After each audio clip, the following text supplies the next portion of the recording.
Right, folks, welcome back to the podcast. Look who's joining us. It's Shaun, Likeable Rider. How you doing, pal? I'm good, you? All good, man, all good. Still flying the orange, I see. What's going on there? Shit, it was laundry day, I think. Now, we're gonna cover this, obviously, the great switch in manufacturers. We will for sure. Folks, Likeable Rider, if you're not yet aware, fellow YouTuber, lives in Germany, never mind. Shaun, can I give it to you for a quick sales pitch for yourself? I've been, my name's Shaun. If you don't know who I am, I've been in Germany for the last 22 years, ex-military.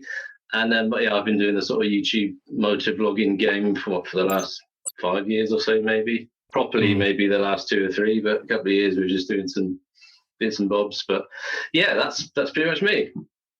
I've got to say, mate, I mean, I loved your stuff before, but you've like knocked it up about 12 gears. Certainly in the last year, certainly over lockdown, I noticed a massive jump in production, and your photography is amazing. Like your thumbnails are superb. They're like Peter McKinnon-esque in your. But to be honest, I think photography was probably more of a thing before the motovlogging. I've always been into photography, so that was always there before. But it's like with anything, you practice anything, and you get better at it. Or hopefully, that's the idea. But folks, if you've not checked out Shaun's videos, I urge you to. There'll be links in the. If you're listening to the podcast, check out the show notes. If you're watching the vid, look at the description. There'll be links there at Shaun's channel. Check him out. He's a funny bloke. Even when he's sober, he's funny. So check him out. I'm going to blow smoke up your arse. I know you're here, but anyway, please do. 100% deserves. I think you've got something like 12,000 subs. I think at the moment, is that what you're saying? 12 and a half-ish, I think. Right? Yeah, I mean, the bloke deserves 120, if not even more. Thanks.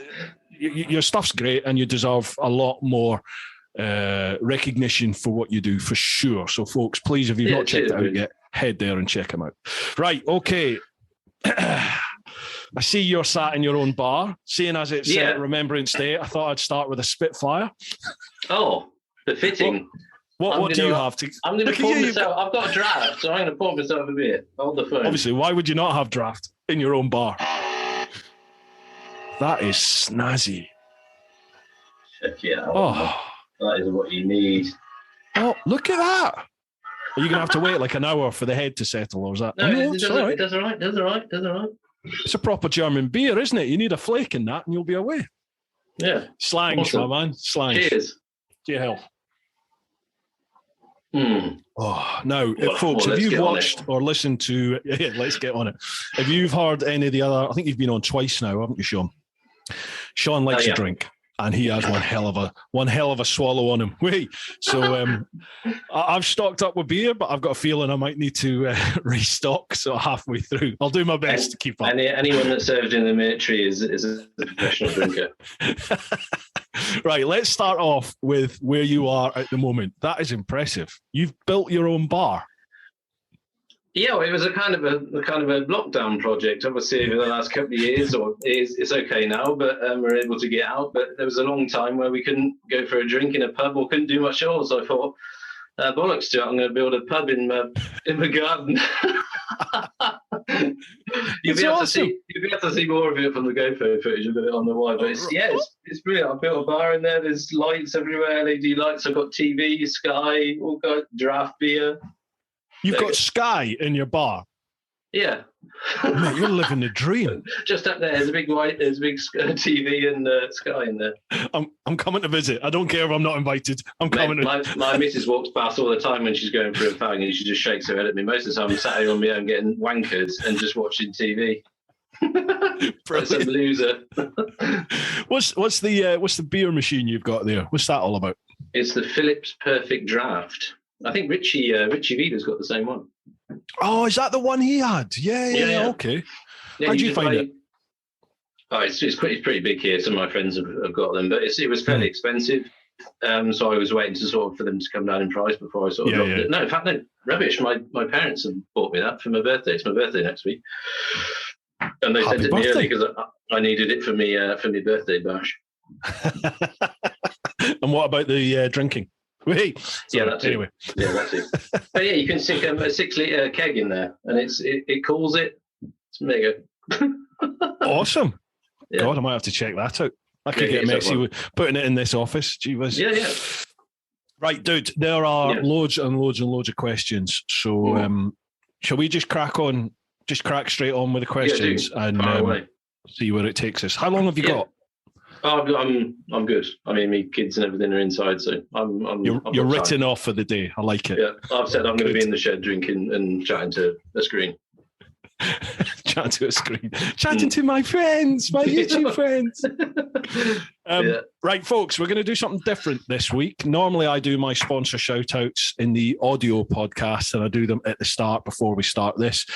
But seeing as I'm amongst friends here, I thought, why not? Shall we just do them during the actual video? So first shout out to the podcast sponsors who are Innov. Now, if you follow my main TeapotOne channel, you'll know that Innov sponsor that as well. They specialize in like motorcycle dash cams. They've got single camera systems, dual cam systems. Have you ever tried them, Shaun? Any of these dash cams? No. It's illegal here. Is it? Any form of dash cam is illegal. What is the logic behind that? It's to do with data protection. Wow. Rubbish. Yeah, you're not allowed to film in public either.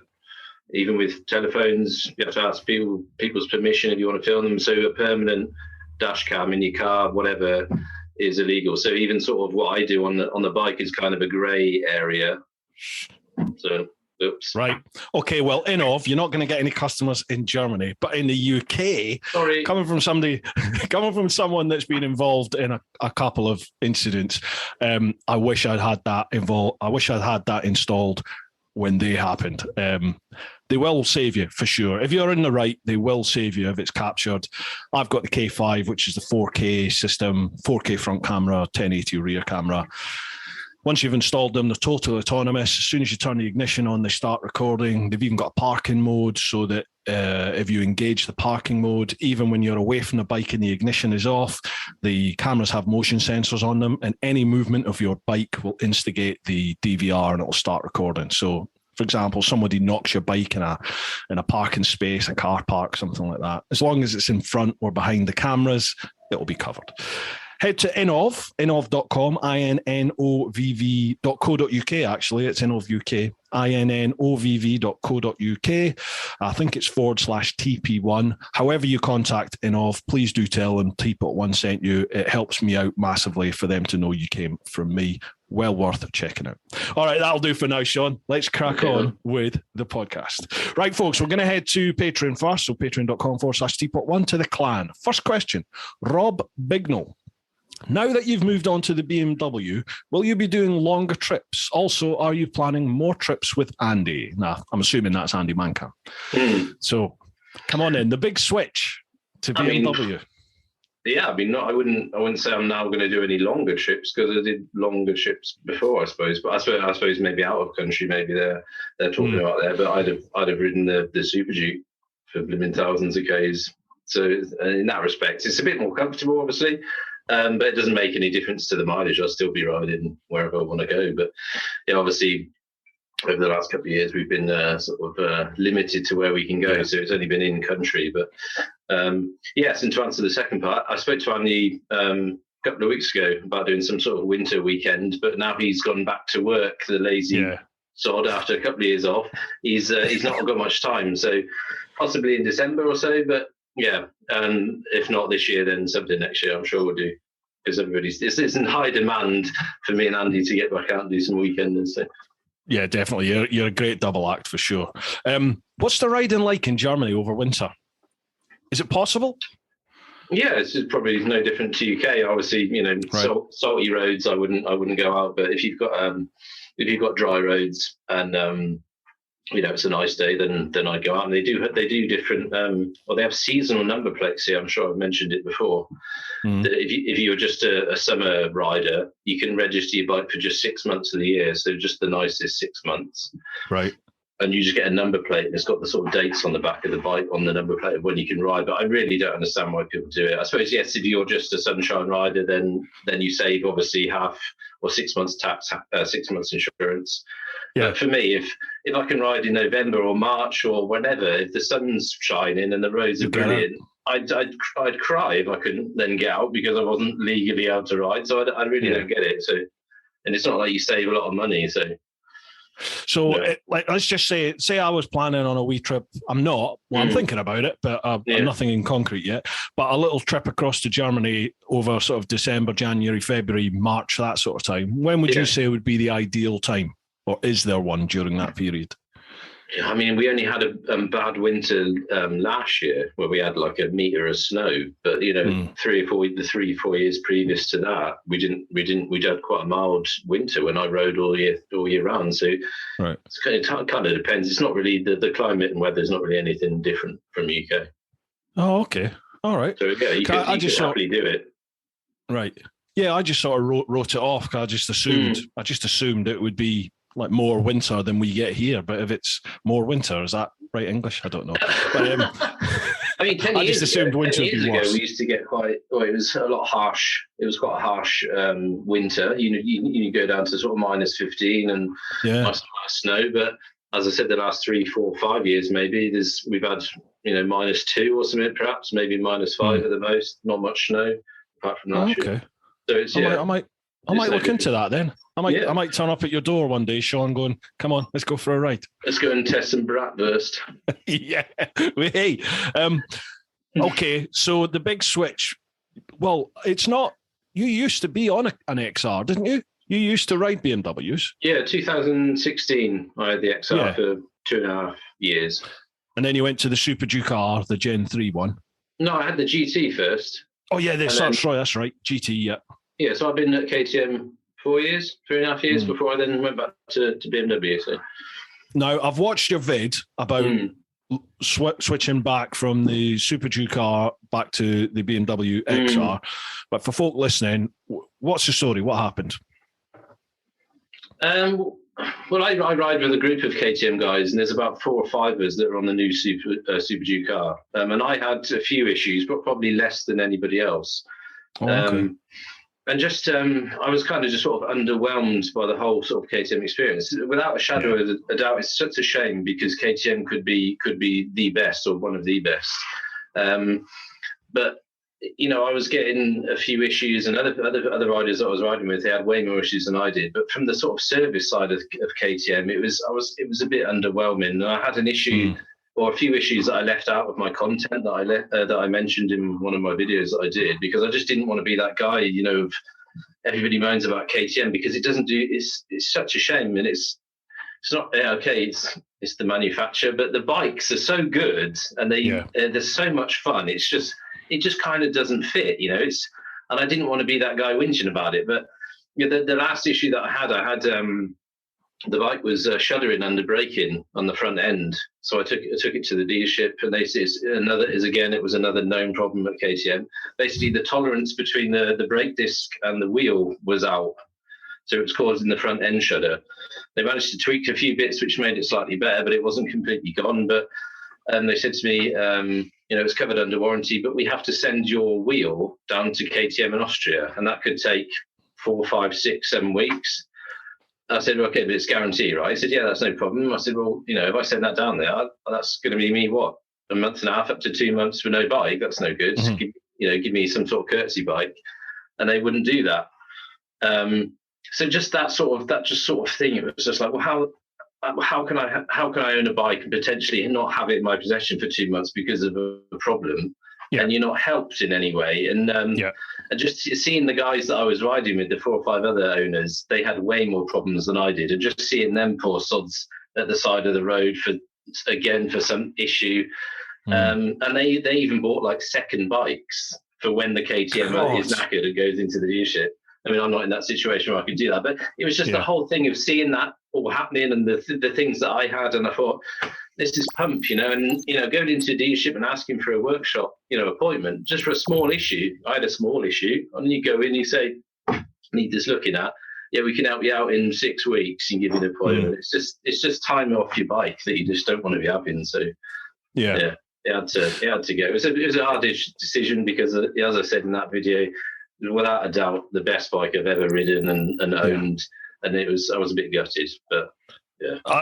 That is the thing, and I think the KTM's, the new KTM's, without a doubt, are the most exciting, engaging bikes I think I have ever ridden. They absolutely, they grabbed me by the bollocks and they tickled them. I loved it. I mean, when I test rode the Super Duke, I remember we were chatting, weren't we, on WhatsApp, and you were like, I've got a test ride booked for like in a day or 2 days' time. And I was like, you're going to buy it. And you did, didn't you? You test rode it and you were just like, amazing. It's a fantastic bike, but it is that whole dealership network, and I think it's global. It's certainly European wide, and I include the UK in that. Yeah, it just seems that is the major thing that lets it down, sadly, because it should be such a so much more of a popular and better package. The riding experience can't be better, but the servicing and the dealer network, the customer sort of focus really needs to up its game, doesn't it? You can even feel that in the dealership from the staff. You can probably tell that they deal with sort of unhappy customers throughout the day, because they're never sort of happy, or they never seem to be. Or one of the times I've been there, maybe they've had a bad one, or they're just dealing with unhappy customers. But sometimes you get the feeling they kind of get some enjoyment about telling customers they haven't got an appointment for the workshop in 2 months' time or something, or for 2 months' time. You don't get that feeling of, let me, workshop's full, but let me see what I can do. Maybe I can tweak something. There's none of that. It's just point blank. Nah, sorry, pal, 2 months, you shit out. And it's just the whole thing. I mean, my XR in 2016, I bought that brand new, and that needed all new camshafts and rockers after 4,000 kilometers. The engine had to come out, and 4,000 kilometers. Yeah, they had an hardening issue on the cams, on not just the XR, the R, and the double R. They had a batch of bad cams. Again, these things happen, but BMW service was brilliant. Yeah. And I took the bike there, and it stayed there for many weeks. And I got to test ride loads of other. They give me, I think, 3 different courtesy bikes. I just had to change them every week, which was no bother because I was making vids then on different bikes. So, and if you just get that feeling, so again, when I walked back into the BMW dealership, it's the same dealership where I bought my previous XR. As soon as I walked in, they were like, "Oh, Shaun, how you going?" And that whole thing, they were all friendly, and they were wanting to get me back into the dealership. And I got a great deal on both bikes. I was like, this is the way to go. So I was kind of gutted that the bike went, but on the other side, the whole package now is much better. So. Absolutely, yeah. When I had the Super Adventure S, the latest one of them out, and I was genuinely swithering. I was thinking to myself, I had electrical issues with that bike the whole 2 weeks that I had it, but the experience of riding it was so good that I remember thinking, this is going to be a tough decision. If I jump back on my tractor, back on the GS, when I dropped the KTM off up at Silverstone at KTM UK, and I jump back on my bike to ride it home, if it doesn't tickle my danglies as anywhere near as much as the KTM, it's going to be a decision that I'm going to have to make here. And I'm thankful that the gap between the Super Adventure S and the 1250 GS, it's noticeable for sure. The KTM is definitely faster. It's definitely more dynamic. It's definitely more engaging. It's definitely more of a grin factor. But the tractor's not that far behind. And it was that customer. It was the customer sort of package that comes with the BMW brand. That's the deal. The deal sort of saved it for me, for sure. Yeah, absolutely. But anyway, right. Okay. We've flown the flag for BMW there. Next one, Charles Callard. So you're on death row and you've been given the chance to ride any bike and have any last 3-course meal and drink of your choosing. What are they? Oh, ride any bike, 3-course meal and a drink. Bike could have to be some sort of MotoGP experience for me, I would have said. Yeah?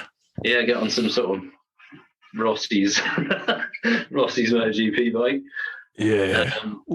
Yeah, definitely a track day, or even maybe not even GP, maybe even British Superbike. Just get on some sort of superbike on track would probably be. And it's for the road. I don't know. That would probably be more of an experience for me than testing some sort of expensive bike on the road. But the whole experience of something, maybe even doing that, a track day on a MotoGP bike, that'd be cool. That would be awesome. That would be amazing. But my worry with that would be that, you see these like Top Gear. You watch the Top Gear lads and lassies, and they jump in Formula One cars and they can't even pull the things off the start line. Do you know what I mean? Like they either can't get it to move, or once it's moving, they can't go fast enough to actually, get the benefit. They can't make the brakes get hot enough to actually use the brakes. And my worry would be that I'd jump on a MotoGP bike and all it would do is, it's just cement how shit of a rider I actually am. It would be an total anticlimax then, wouldn't it? Yeah, but I suppose you'd have to have a weekend at it, maybe not just one day, from Friday to Sunday, possibly. Not film Friday, Saturday, because you'd be absolute pants at it, but just film the Sunday episode. You're going to film it, are you? You're going to film your eye in. you'd have to. You'd have to, haven't you? What was the other part? A meal? 3-course meal and a drink of your choosing. Oh, for me, after MotoGP, I'd have to have fish and chips with some beer. Sounds pretty boring, but I miss all that stuff so bad. Oh God, that's a GoPro beeping. No, don't worry about it. I'll grab it off the Zoom. It's fine. It's all right. Is the audio good enough? Yeah, it'll be fine. I can tweak the audio anyway a little bit in post, sort of take the echo off. Hopefully. Fish and chip. Have you seen Chops and I's latest big hunt? Have you seen that at all? Yeah, I love it. Awesome. Yeah, it's such a giggle. A giggle. Yeah, part 2 will be coming out soon. Actually, that's coming out next week, folks. Okay, and what about your tipple? What about your drink of choice? Yeah, I'm a beer man. Have to be a beer. Yeah, but what beer, Shaun? What beer? It'd have to be something from Bavaria. Probably Spaten is probably a nice beer I drink. Spaten. Talking to beer. Sounds good. Talking to beer, yeah, crack on. Right, okay. What about me then? Bike. Do you know what I would love to ride? Is that oh good God. It's that hand-built bike. They only made 3 of them. The Kiwis. What's it called? It's a blue and a pink sort of design. Oh, I've forgotten the name of it. Okay. Don't ring any bells. I'm going to have to Google this. Sorry, folks. Yeah. Stand by me. I'm going to have to Google. So it's New Zealand hand-built motorcycle. I'm sure it was in like the 80s or 90s. They were the Britain V1000. That's what I would want. Yeah, I saw one when I was in the States, and I went to famous motor museum, and they had one there, and in the flesh it just looks stunning. So yeah, the Britain, that'll be my bike. Where I'd ride it, geez, I don't know, probably New Zealand actually, since it's a Kiwi bike, probably New Zealand, because that's somewhere I've never been and I'd love to go. 3-course meal. It would have to be a steak. It'd have to be a steak for my main. A starter. You didn't do starter. What would be your starter on your pudding? I didn't, did I? No. Well, you can't really have a starter, fish and chips, can you? Of course you can. What are you, man? More fish and chips. Chips for starter and then more chips for dessert. Like it. What about pudding then? Oh, God. I don't know. Fish and chips is an hard one to start or to finish. It's your last meal, man. It's your last meal. I don't know. You'd have to be in that situation, wouldn't you, before you could, on death row. What would I like to eat? I think I would go. I'm not really a pudding man. Starter. I do love a prawn cocktail for starter. I do love a prawn cocktail. Oh dear, you tart. Yeah, I know. Yeah. Pinky out and everything. Yeah, I do love a prawn cocktail. I think I'd do prawn cocktail, the steak, and then pudding. It would have to be banoffee pie. Okay. Banoffee pie, done. And then my tipple be a nice Dulmore whiskey with a Dulmore whiskey with a nice lardy on the go, a nice big thick Cuban cigar. Beautiful. And then off to the chair. And then whatever's coming next. Yeah, whatever brings us on next. Charlie also says, Bruce, again, mate, loving the content. Keep up the awesome work and keep them shiny side up, boys. Cheers, Charlie. Thank you very much, pal. Next one, Mark Fulchar. Oh, these are often quite spicy, these ones. I up me ducks. Nice to see Chunky Nice to see Chunky Gary back on the pod. Was he the guy that originally said? Was he the guy that originally said commented on that? It probably would be Fulch, yeah. He doesn't pull his punches. What did he say though? He said, I was a fat Gary Barlow and Chopsy was something from Stepterm Son, right? If I remember. Yeah, it was. Yeah, that's right. That's right. I wouldn't say you're a fat Gary Barlow, but you're a Gary Barlow. So a couple of questions for you both. One, given the fact that electric bikes are wank and any other technology is years from any sort of development, in your opinion, should we just scrap the electric regime and bring back two-strokes? Come on then, electric. What's your opinion on electric? I mean, the concept of it, I don't know whether it's the future or not, but whether I mean, I've never ridden one because it's not really a thing here yet. You can get on them. They were at the bike show a couple of years ago. I went down to Dortmund. They had some there, but dealers, I don't know. I've never even Googled it here. If you can actually get on a test ride anywhere where I live. It's much more of a thing in the UK. Yes, it's gathering pace here for sure. Yeah. But here you don't hear anything about them. They'll have a stand on a bike show, but that's about it. So, but the concept of it, whether it's the future, whether things will change and we'll all be on electric, I don't know. But I've been in a few electric cars, which is kind of I don't know. I don't find it bad, and they do drive nice. So. Yeah, but whether it's better for the environment, all that kind of greens nonsense, I don't know. I'm with you on that. I genuinely, I've got no fears about electric bikes not giving us the enjoyment that petrol do, because I've ridden quite a few electric now, and they are great fun. I genuinely enjoy riding them. There's issues, as we found out on the TV show, on Motorbike TV.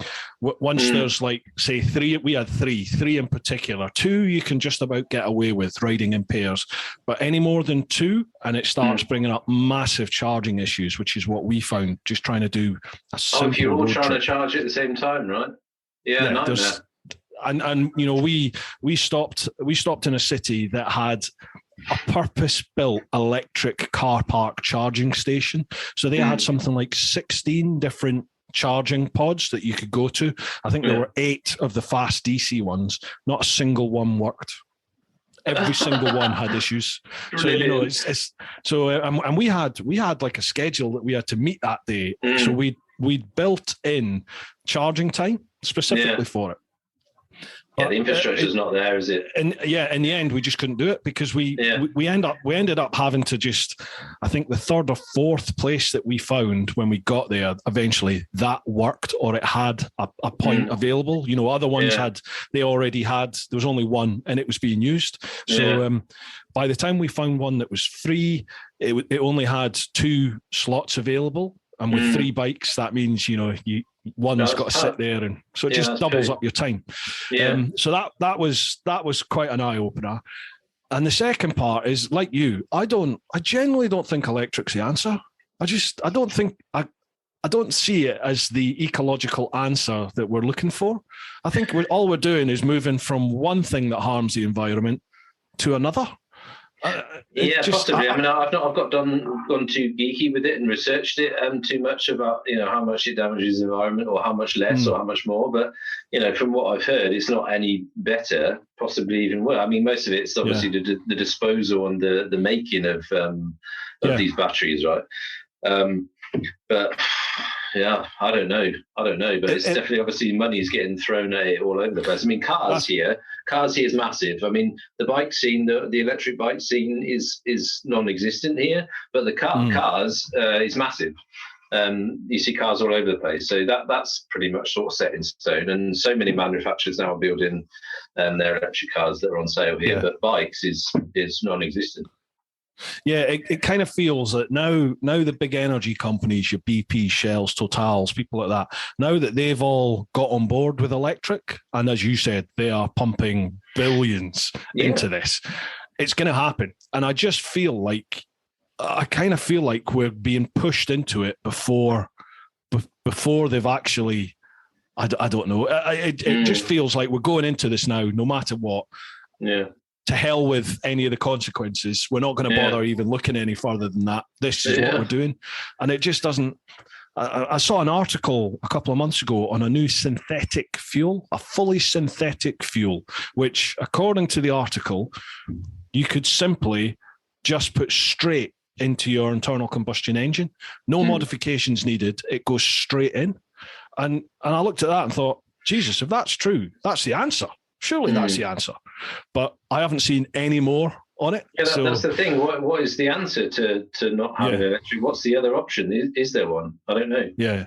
And you worry, the old conspiracy tin hat comes on and you start thinking, well, what if there is an answer like this synthetic fuel out there, or something even better?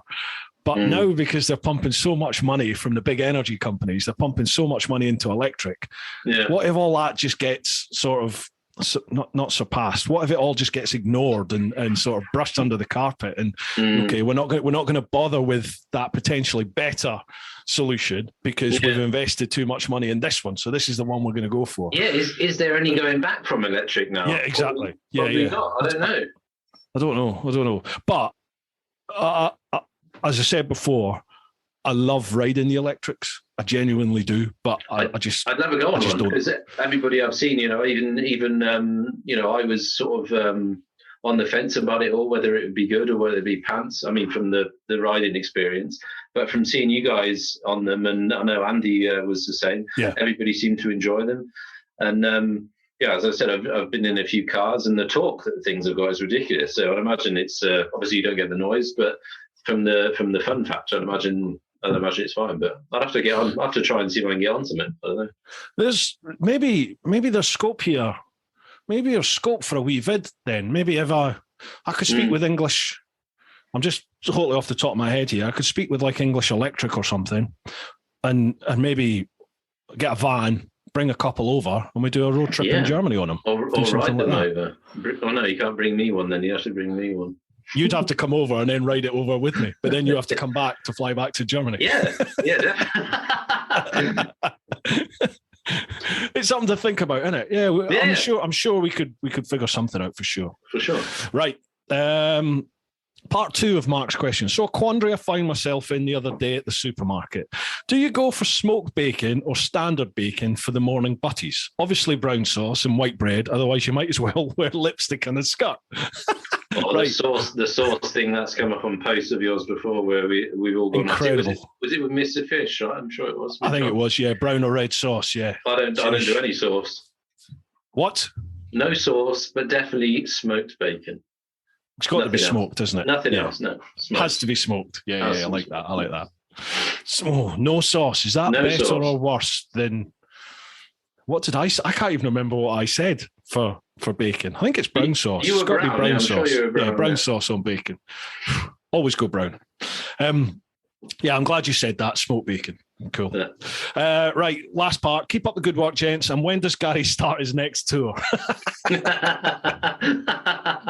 Oh, God. There's got to be a T-shirt in that for you, Shaun. Surely. You've got to get onto that. That could be some sort of Take That T-shirt. Definitely. I'm Fat Gary Barlow or something on there underneath. Awesome. Do it. I'll buy one. Right, next one. Phil Welch. A wealthy benefactor demands that he buy you each 3 bikes to allow you to compete with TMF. One for long journeys, one for fun, and one just to look at in your study. What are they going to be? Keep up the good work, both of you. Oh, that's a good one. Okay. Money, no object. 3 bikes. 3 bikes. Journeys, fun, and just to look at. Yeah, I'd probably have to go, obviously disregarding KCM problems. I'd probably have to go for the Super Adventure S for the longer journeys. Mm-hmm. I've been doing that 2-3 times. For fun, Yeah, I'd probably want the Street Fighter for the fun factor. I've not ridden one yet. Have you? I haven't ridden. I've not been on it, but I'm sure I'd like it. And to look at, I'd probably have to go something retro, probably some sort of custom tarted up retro R9T, probably be the way to go for me. Or something from Triumph retro. No, I think the R9T, I think I'll go retro. Okay. I think for me, look at wise, just for looks, it would have to be the MV Augusta Rush. That is a stunning bike. I've changed my mind on it. I don't like the closed rear wheel. Do you know the solid bit on the rear wheel? I like that. It was just something different. Yeah, definitely. And it's all little things, like when you turn on the ignition, the lights and the dash just goes way over the top, you know, and you're just like, there's thought Christmas gone tree. into this. Yeah, but there's thought gone into it, you know? That someone's actually programmed the ECU to do all of that fajazzle on a bike, that was. So I think the MV Augusta Rush, and I was going to say my opinion of MVs has changed after doing that fish and chips thing with Chopsy. The new, well, I hadn't ridden the 800. I hadn't ridden the triple. I've only ever ridden their inline fours. Yeah. And the inline fours, it just seemed like a pointless bike for the road to me, because like all inline fours, you have to get the revs right up. But with the MVs, there was literally nothing until about 10, 11,000 revs. And then the thing just took off. You know, it's like, hang on, we are going. Poof, no mid-range?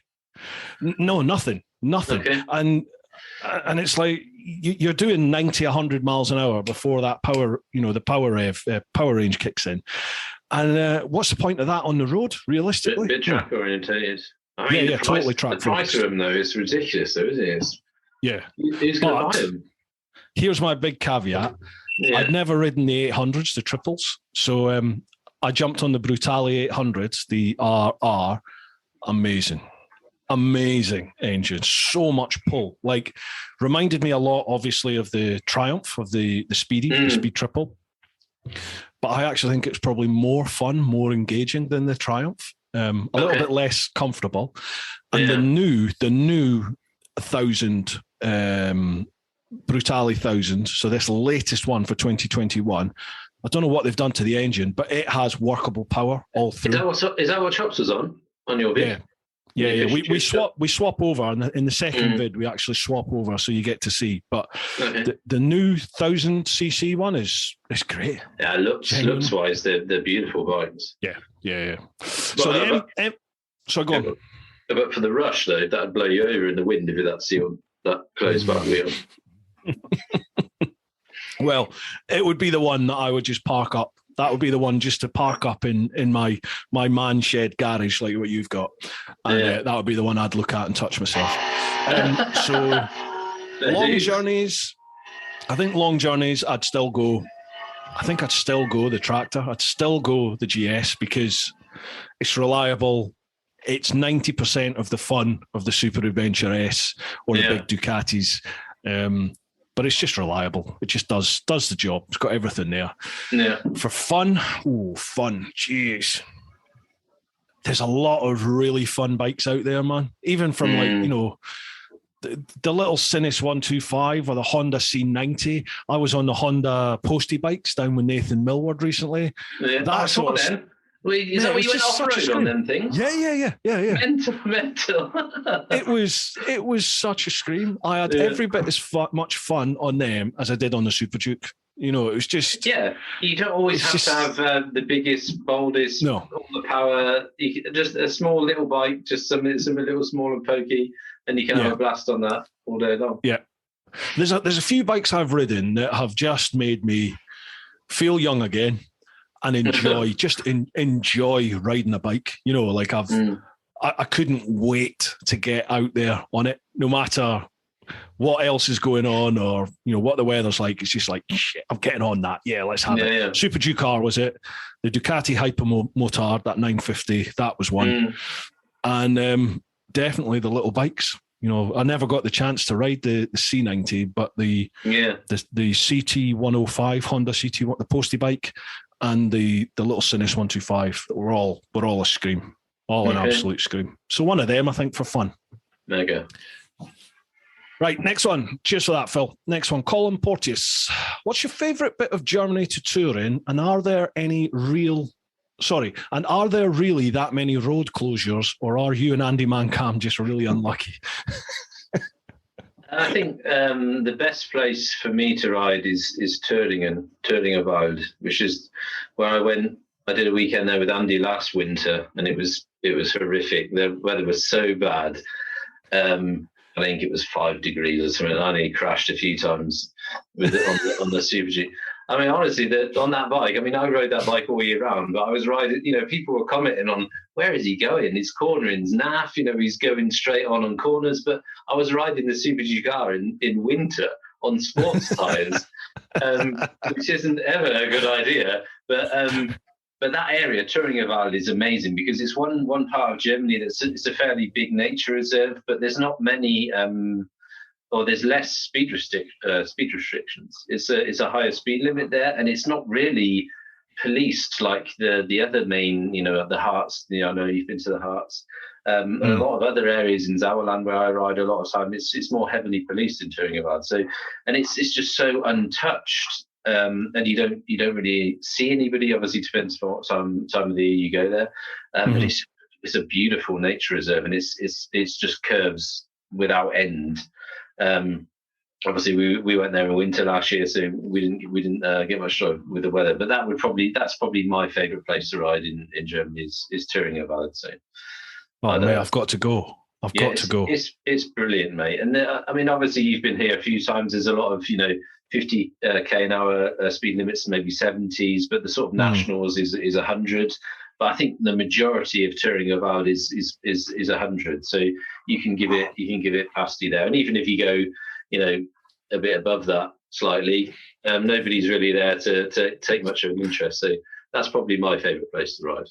What was the second part of the question? I don't care about that bit yet. Whack that in the diary. Please whack that in the diary and let's organise something. Let's go. My mouth's watering at the thought of that. Yeah. Let's do it.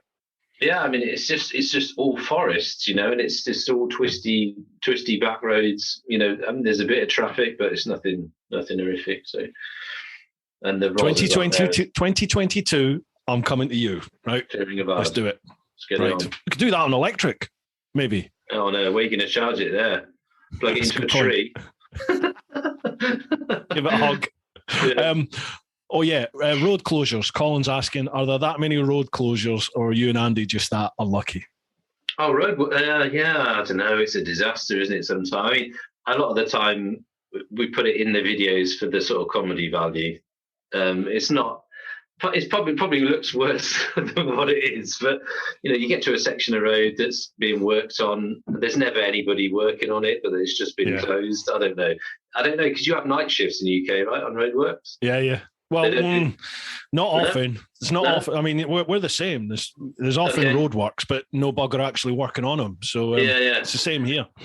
Again, it's bad luck most of the time. Obviously it's the twistiest, nicest bit of road, and you do a left or a right, and it's blocked because they've tore the road up. But on the plus side of that, or the flip side of that, is that they look after the roads amazingly. So yes, we may have been unlucky that we bowled onto some sort of roads that have been closed, but 2 weeks later it'll be finished and you can tear ass down there. The roads will be amazing, the surface will be brilliant, but we do add it into the video. I do, especially I add it into make sure I put it into the video just for the sort of comedy value of it. But it's not bad. It's not bad. What you mean that what people see in the video isn't necessarily exactly what happened? I get that all the time. Like people are like, I'm trying to think of a specific example, but as usual, my mind's gone blank. But you get people saying, oh, you didn't do this, or you didn't do that, or, oh, yeah, shoulder checks. God, I had one chap who had this hard on for shoulder check. You never made a shoulder check before you changed lanes or did that. And I'm like, I did. I just don't include every single breath I took during that day in the video. It's like, what's the point of... Isn't it amazing how people just, from the whole video, that's what they take out of it? Yeah. I'd have a comment. Oh, I noticed at 2 minute 47, you didn't stop at a stop sign. What a wanker you are! I was like, what the? Yeah, and thanks for highlighting that to everybody else. It might have been something I've missed, but then obviously after that, you make a cautious thing not to include that sort of stuff in videos. But some people go to town on the stupidest of shit that you're like, oh mate, why don't you just go watch it?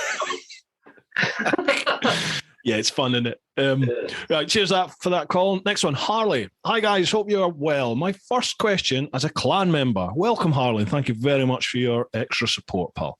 If it was possible to transplant your brain to stay alive for another 100 years, would you? Absolutely. Yeah, most definitely. God, yeah. I'd love to see what the future holds. Yeah. Hopefully we see some sort of end to a coronavirus. That'd be awesome. Oh, mate. I think they're going to milk this for a long time, I think. Oh, it's going to be horrific. No, but yeah, for sure. You think about what we... So go on. Apologies. We'd probably be on some sort of hovercraft motorbikes. It'd be amazing. Yeah, I mean, you look at the advances in technology from, let's go back 100 years, 1921. So that's just after the First World War, which we beat you, obviously. And then you fast forward a year. Sorry, pal. You know I'm only mucking about. I get people going, stop giving him such a hard time about the war. It's just a joke. It's a joke. It's banter. No, I don't take it as anything else. But you look at the advances from like the 1920s to now. It's like a different world, isn't it? So imagine what we're going to be in 100 years' time from now. God, be like the Jetsons, hopefully. Yeah, we'd be flying on something.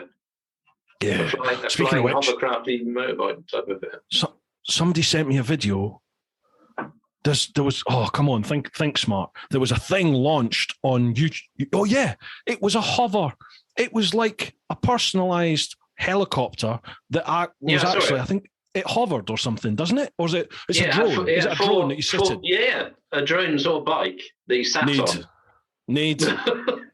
I contacted them and went, yes, I'll review it. Yes, please. Have you seen them idiots that fly them jetpacks? They've got a jetpack on. They've got something on their arms for thrust and something on their feet, and they're fucking flying around on these things. That's mental. They use them in the military. The Marines. There's a video of the Marines doing it. I think that's the video that I saw. Absolutely. Going from one boat to another. Yeah. Awesome. Wow. Yeah, so we in 100 years, we'll be flying everywhere. We won't need any road closures. I'll be in the bar. I'll wait for you. No worries. Right, next one. Pete English. Oh, here we go. Cheers, Pete. Hi, guys. Oh, Harley, thank you very much for your question, pal. Pete English. Hi, guys. Hope you're both fitting well. Question. Which one of your YouTube videos has had the most negative comments, and why do you think that was, and how do you deal with it? Keep up the fantastic work, guys, and live your life. Ooh. Oh, that's an easy one for me. Go on. It was older videos, maybe 5 years ago. I didn't delete it, actually. I did a review on the old Ducati Multistrada. I think it must have been from 2015, 16, maybe, I don't know. But back when I first started this thing, I was fresh out of the military, and I had a bit of a thing with swearing. Not that I do now, but yeah, on some of my older stuff. I mean, I got rid of a lot of the older stuff because I don't know. It got to a point where it was unnecessary at some times, put it that way. And it was a lot. And that got a lot of negativity. Not always. A lot of people said, I love it. That's amazing. Don't cut that out. But that was probably the swearing for me back in when I first started doing this. That was a big negative for me. It was some. I watched them back, some of them, and you think, Jesus Christ, it was obnoxious at some times. I'm thinking, God, but you know it yourself from being in the police. It's a kind of it's a language that just gets used in a man environment. Absolutely. Whether it's fire service, police, military. Maybe I don't know if the military we were on another level, but every other word was something obnoxious. So I had to kind of stamp that out pretty quick, because that was a main point of negativity that people commented on. So. But then you look at where motovlogging came from. This thing about having a camera on your lid and chatting whilst you're on a bike.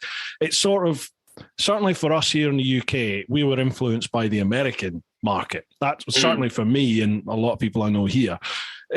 It was the Americans that sort of kicked it all off. And they were doing that. They were wheeling everywhere and they were effing and blinding and it was like that. And I remember watching it and it turned me off. You know, I was just like, I don't want to be associated with that. So I sort of made the conscious decision right at the start not to. It's not that I don't swear. I do swear, but I'm not effing and blinding and dropping the C-bomb every second word. You know, it's... Yeah. So that's there's a time and a place, isn't there? Yeah. But a lot of people did. You go back 10 years and a lot of people were doing that. A lot of people here in the UK were emulating what was happening in the States. And Richie Vida's a prime example. He used to swear all the time in his really early vids. And he's the same as you. I think he's deleted them or brought them offline. Yeah, but you kind of narrow in your audience. Obviously, you're going to get people that on the same sort of wavelength from you and that enjoy that sort of stuff. But you kind of cutting off the people that probably there for the content, or maybe you're reviewing a product or a bike, and if you're effing and blinded, then they're not going to watch it. But it's something that I will never stop doing because that's just who I am. But I kind of make a laugh out of it. So you use the odd one, and I don't know, I just edit some sort of stupid noise or some horse. Same.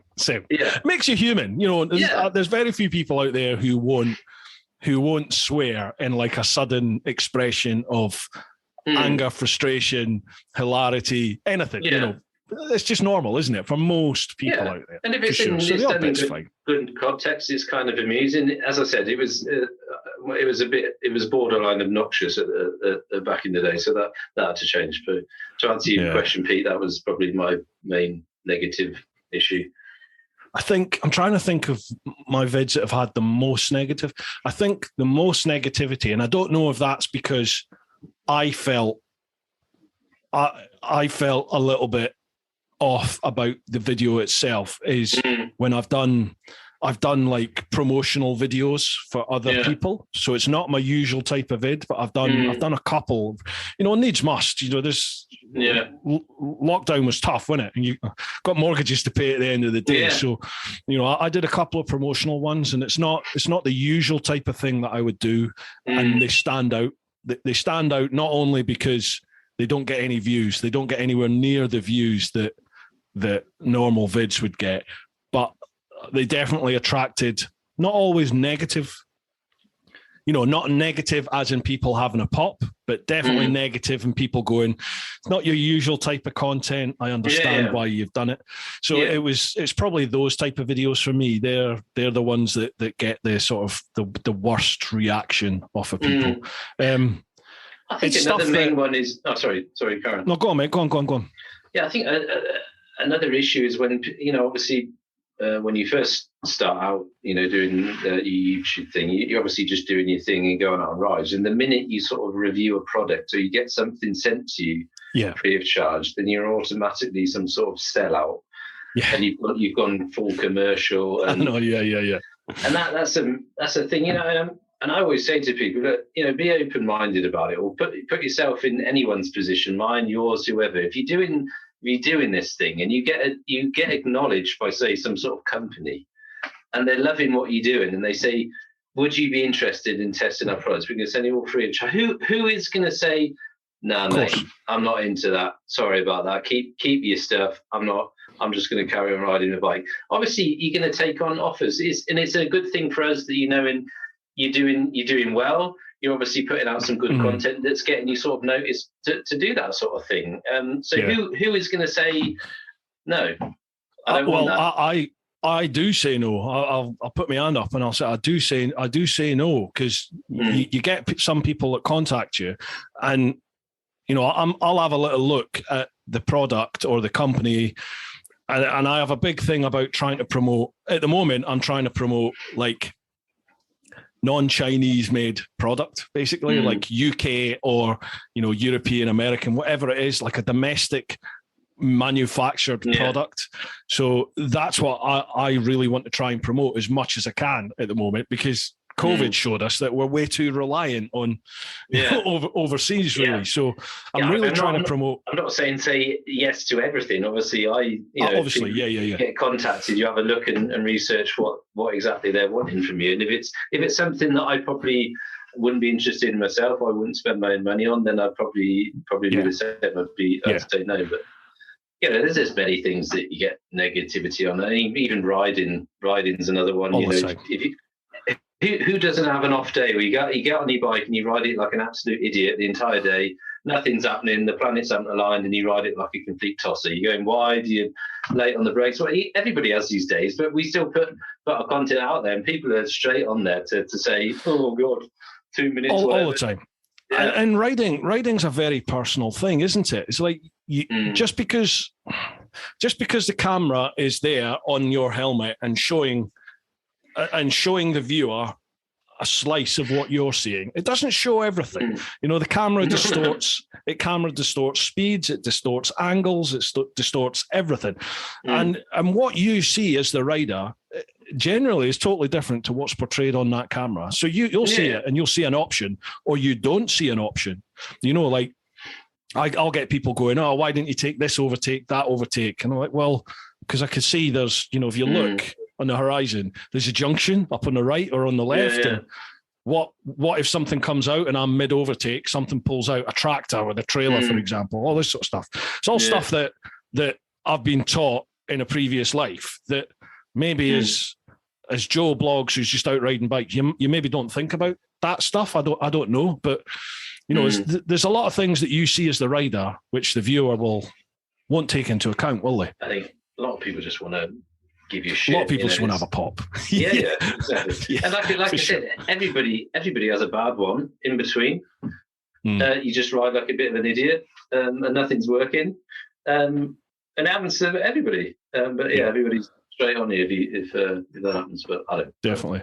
Going back to those products, what I was saying before was it sort of, it hurts sometimes when people have a pop at your integrity. For me personally, that's something that I sometimes bite a little bit too much, I think, in comments. If someone questions my integrity in a comment, because that's something that I vehemently will protect. In that, you know, I've turned down work, I've turned down paid work because I've either looked at the product and gone, or I've got the product, you know, they send the product for review, I use it, and I think it's crap. I don't think it's any good. So I'll say to them, look, I'll do a vid, but it's not going to be favourable for you, but I'll give you my feedback.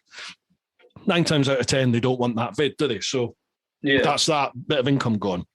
Or, excuse me, a big thing is, you know, all the press days and all this sort of stuff. You go to the launch events with new bikes and stuff.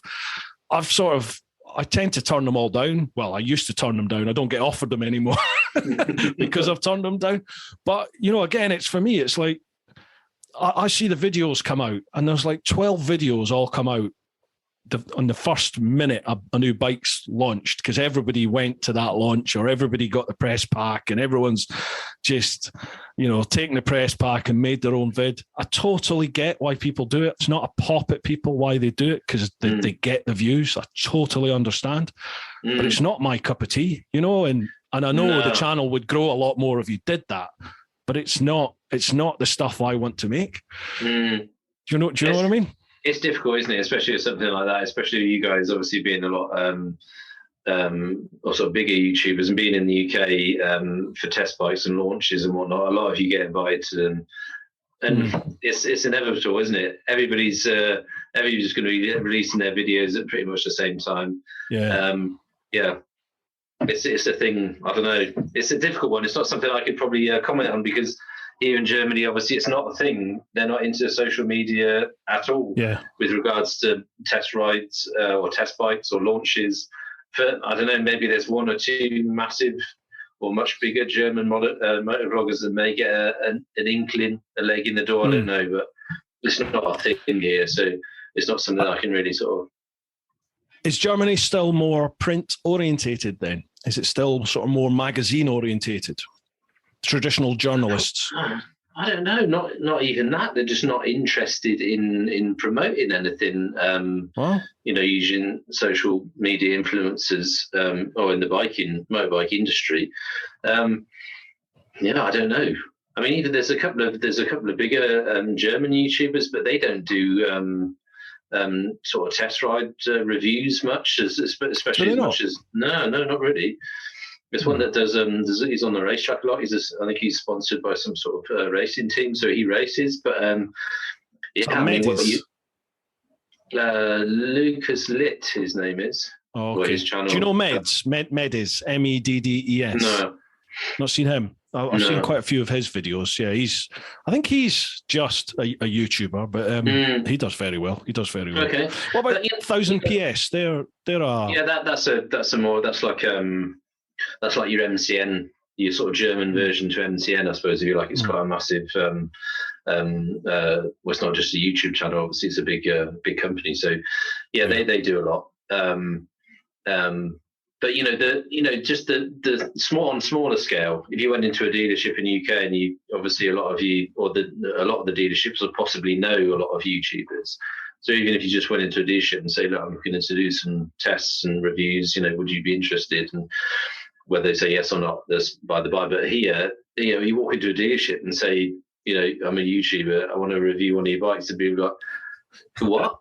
What? Yeah. What? You're on YouTube and you want to buy. What do you want to? You want to rent a bike, or do you want? No, I just want to test it for a couple of hours. Yeah, well, I don't know. That'll cost you €200. They're just not. So there's no point in even going in and saying your intentions. That's what me and Natalie do. We just go in and say, just pretend to be interested in buying some sort of bike that you just want to do a test ride on. Gotcha.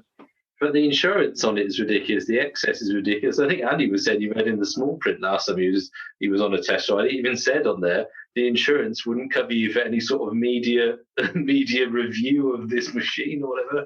So if he'd have been there, they're just not into it. They just don't. It's just not a thing here. So how do you organise your sort of test rides of bikes then? You just have to go in as the standard punter. Just pretend you're interested in that bike you want to test ride. That's pretty much how most of us did it or do it here, to be honest. Unless you're going with a manufacturer, unless an actual manufacturer is supplying a loan bike to do, then I'll just contact a dealership and go, any chance I could take such and such out. And I'm in a fortuitous position now that, well, generally, if I do it from a social media, they'll have a look to see what's TeapotOne, or in my email, there's a link, there's a signature at the bottom that has it there. So generally, if they've never heard of TeapotOne, they might have a look, and so they know. Or I'll say to them, look, I've got a YouTube channel, social media, I'll do some content around it, blah, blah, blah, blah, blah. Are you okay with that? I'll tag you in it. Yeah. So, but generally that's how I certainly how I started, was just as Joe Blogs, just going and still to sometimes that's still how it is. Yeah. Right. Cheers for that, Pete. Right. Another sponsor shout out. Folks, if you want a cup of tea, feel free. Ultimate Add-ons, massive thank you to Ultimate Add-ons for sponsoring the podcast. They also give me the phone holder that I use in all my bike reviews and things like that. If you're not aware what Ultimate Add-ons do, folks, they supply mobile phone and action camera accessories and holders. Their camera holders are dustproof, waterproof. They're now shockproof. You can still use the camera even though it's in the phone holder. I've got, I think, an iPhone 11. Yeah, iPhone 11 Pro. Got the case for that. It also fits the iPhone 10 as well, in case you've got a 10 and you're upgrading to the 11. I use, to attach it to the bike, I use the Helix strap mount. Now, that's the only one I recommend to you folks, because I haven't used any of the others. I use the Helix strap and I've had no issues with vibration or anything affecting the camera using that one. So that's the one I recommend you go to. It's just like a ratchet strap that will go around just about any part of your handlebars. You can even put them on clip-ons on the bike. There's always somewhere I can find to attach that. So head to Ultimate Add-ons. It's Ultimate with ADDONS.com. Use the code TeapotOne10 for 10% off. And we're back. How many beers is that you're on, Shaun? Is that your third, fourth? Four? You're not on 4, are you? Yeah. Are you on 4? Seriously? Yeah. Shit the bed. I'm almost finished 1. Get him down, you Bruce. Wow. I know. This is a disgrace. I'm embarrassing myself. Don't be a girl. No, Shaun. No. Right, next one. Dave Watrit. Welcome back to XR ownership. Shaun, don't listen to Bruce. He's a GS tart. Cheers, Dave. Yeah. Maybe you should do a best Brockwurst mission to Germany, Bruce. Well, that has been said. And the issue Chops and I have with the big hunt is at the moment we're limited to only things we can do in one day. Now that is a full, that can be a full 24 hours or just over, but we have some constraints at the moment, which mean we can't be away sort of on an overnighter or anything like that at the moment. That may change, but that's definitely one. Loan bites or? No. It's personal issues that unfortunately we just can't get around at the moment.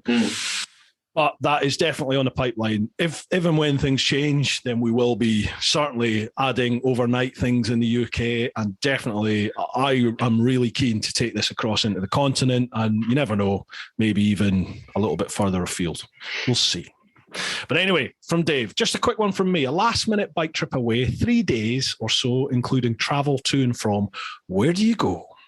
Oh, that's a goodie. Okay. 3 days? You got around about a 3-day road trip, including that's getting from home and back. Where do you go? Oh. No, it's difficult for me being sort of mid to north Germany. 3 days isn't a long time. Take me 1 day from where I live to get down to the Alps. Rubbish. Yeah. Rubbish. You could just jump on the motorway and be down there, no bother. Yeah, from my place just to Munich is a 7-hour drive. What? Really? Yeah. On the motorway? Yeah. Bloody hell. Yeah, so if you go in, obviously Munich's not far from the border, so to get into Bavaria, into the Alps, so it's a day. I got from my house to middle of Switzerland in, Jesus, I can't remember how long it took me. Just over a day, I think, day and a half it took. Where did you go from? What did you go to Calais? Yeah. I got the tunnel. I've not edited the series yet. It's coming, folks. I got the Eurotunnel crossed from Folkestone to Calais, and then from Calais all the way down to the border with Switzerland. I just took the back roads, just did a Calais moto all down through France. It was early hours of the morning. I left home at like 11:15. Yeah, 11:15 Saturday night. I left, and I got to the hotel in Switzerland 4 p.m. Sunday afternoon. Is when I got there. Okay. And then once I got to the Swiss border, I jumped on the motorway and just did the motorway straight in for the last sort of hour and a half, 2 hours, whatever it was. Yeah. 3 days is, I don't know, it's not a lot for me to get anywhere decent. I don't know, you could probably get into, you could go east, I suppose, from my place. Maybe down to sort of, I don't know. Yeah, it's difficult. Three days isn't probably not enough for me to get anywhere. I had a proposal through from a PR company for I don't know if I've probably not got it because I've never heard anything back, but who knows? But I had a proposal put through from this PR company, and they wanted to know for their client. They were looking at doing a sponsored trip basically, and they said, right, in 3 days, where would you go and what would you film? And so I thought, well, if it's going to be during the winter, which is what I assumed it was, I thought, well, I need to get as far south as I possibly can. Yeah. And I thought, I'm always doing Spain, so I'll not bother with Spain this time. And I thought, why not go down to the south of France? So my pitch was use their ferry to get across into France or anywhere else to where they go. And then ride, just bang it straight down to Grenoble, pick up the Route Napoleon, do the Route Napoleon all the way down to the south of France, and then play all around the south of France, have the afternoon in Monaco, do the Monaco F1 circuit, have a coffee in Monaco, all that sort of stuff, and then have another bit of a play on the third day back up through France, doing the back roads, the good biking roads, and then the last bit, just motorway it, because the top part of France is pretty boring, to be honest. The east side's good, but the the middle and over to the west a bit boring, I find. So just jump on the motorway there and peg it back to the terminal and home.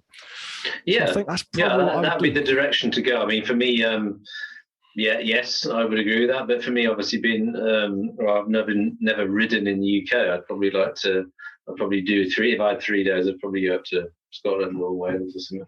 That's interesting. Yeah. See, I just didn't even think about that, but that's a good point. Yeah, but you wouldn't do. I mean, I would never then say I'd do 3 days inland in Germany, because that's what I do all the time. Yeah, so you either got to go down south, down to the Alps, some shape or form, or I'd probably go to UK just because I'm never there. So it's something different, isn't it? Yeah, for sure. I think we are here in the UK in particular. We are very fortuitous that we have. I mean, I'm saying this, somebody that lives in the southeast of England. So literally, like, Dover's 36 miles from where I live. So, I'm at the ferry port or the tunnel. You're good to no go, problem. yeah. Half an hour, 40 minutes, I'm there. And then it's an hour crossing, or 25 minutes, whatever it is, if you take the tunnel. And I'm in Europe, I'm in France, and the world's your lobster then, because you could just peg it and get there. It's probably a shorter distance for you from Calais down to the Alps. I mean, then up to the top of Scotland. Yeah, I mean, I can get the overnight ferry from Hook of Holland to Newcastle. I think it's the highest you can go, right? And then from Newcastle to Scotland, it's not, what's that, a couple of hours maybe to the border from Newcastle? If that. Yeah, an hour and a half or something. Yeah, I don't think it's too far. I'm probably about 3 hours from the port in Holland, from where I live. So for me, for a 3-day trip, I think the UK would probably be more feasible than going south. Because as I said, it's a 7-hour drive just to get to Munich from where I live. And from Munich to the Alps, you're another, I don't know, hour and a half. So that's interesting. That's a good full day. I have to do something for the heated clothing people, Keys. Well, you've probably seen it on social media. It seems like every man, woman, and their dog. Yeah. So I'm one of their finalists, and pardon me, I've been saying. Excuse me. It's not fixed at all, right? I'm sure Richie. Well, I actually applied for it. I genuinely applied. Yeah, I think Andy did as well. Oh, did he? So I saw a post on social media, and I think from what I remember, Rich sort of reminded me of this. I think there's potentially a trip to Iceland in it. Yeah. And you had to submit this sort of application. So I did. But I know other people that are these finalists who never applied for anything and got stuff. So they say they never applied for anything. I don't know. The biggest YouTuber is going to get to go. I don't know. I genuinely don't know. I think things are changing it. The girl on the bikes, she's going to win. Yeah, she's in everything at the moment, isn't she? But she's putting herself out there and she's making content. So, as a PR company, which one would you go for? You're going to go for the one that's producing the content, aren't you? That's getting out there. Surely it should be. So the whole point of this conversation was that I have to do something over the winter with the heated clothing, and I was thinking about doing like the North Coast 500, like in January or something. Yeah, just go up and do it. You have to be quite careful because it can be a little bit icy. So cold and wet I'm fine with, but when it gets icy, then it's a different kettle of fish, isn't it? Yeah, it doesn't matter if you're warm, if your tyres aren't working, then that's no good. Yeah, definitely. Right, so we've answered that one, Dave. Cheers for that one, pal. Next one, Johnny Hackinson. Hi to both. A couple of years ago, I met Shaun in Germany on my way home from Portugal. A very nice guy. Next year, I had a plan to ride to Japan through Turkey, Iran, the Stans, Russia, North and South Korea before a ferry to Japan. Obviously, I have to postpone that trip, but I will still be doing a long trip.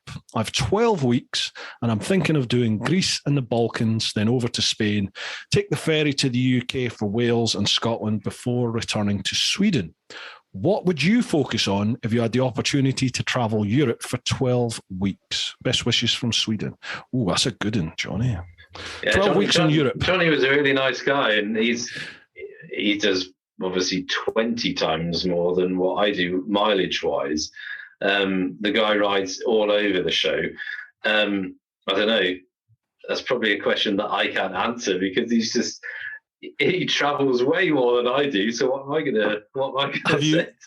Do you follow him on socials? Have you seen his garage build, his man cave build? He was one of my patrons, so I'm sure he jumped ship a while ago. I'm not sure what happened there. But yeah, he messaged me when he was over in Germany. We met up in, where did we meet? I think it was in Hanover. We stopped at a bike shop and we had a plate of chips and a chat. Nice. I think he had, what was he on? I think he was on a Yamaha MT Tracer, I think he was on. And he'd done so many miles on the thing. But his bike definitely looked like it had done so many miles. But he's just a guy that just rides and rides and rides. So I don't know, Johnny. That's not a question that I can answer. You're a massive traveller, or much more than what I am. So yeah, but there must be, even if you've never been there must be places that you would like to go in Europe. You know, are there like places where, let's just say, money, time, and logistics no object. So let's just say we could go, right, Shaun, you're there. Where would you want to go on the bike? Yeah, I mean, for me, I'd, maybe sort of from Germany into France, down to Spain, across then east into Switzerland, into the Alps, maybe into sort of Croatia and sort of back up. I don't know. I'm a kind of because of my military time that I did, I visited so many nasty places. Then that's kind of ruined the. Although I left home when I was 16 and I just wanted to travel, so I sort of joined the military, and that's what happened. But there was a lot. I mean, it was a good time. You know, I enjoyed myself, but there was a lot of negativity involved, and that kind of ruined my sort of aspect on life of wanting to travel. So I wouldn't want to go any further than Europe. As I said, sort of into France, Spain, across into Switzerland and the Alps, and then back up, sort of do a big loop. But that would probably be as far as I go. For me, going any further afield into places that probably aren't so desirable. I mean, I know on your trip, you went into a lot of places where, they possibly had a bad rap for being dangerous, and you had no problems whatsoever. But I've seen the other sides of places that I wouldn't want to ever want to set foot in again. So that's just I'm 100%. I'm burnt in that sort of aspect. I totally get that. Obviously, the military, you're going to see things on a scale to a different degree, but certainly in the old bill, you have experiences dealing with people and places and events which normal people don't. And I think that's probably the closest you'll get to being in a conflict zone in the military at times. And it does taint you. I totally get you. It taints you. It taints your opinion of certain people, of certain cultures, for sure, 100%. Yeah. The best thing I've ever done in my life was travel to those places. Travel to the places that perhaps normally you wouldn't go. They're not the tourist places. You're not flying in, jumping on a bus and going to a nice hotel and resorts. You're traveling through countries. You're meeting people. You see everything. You breathe it. You smell it.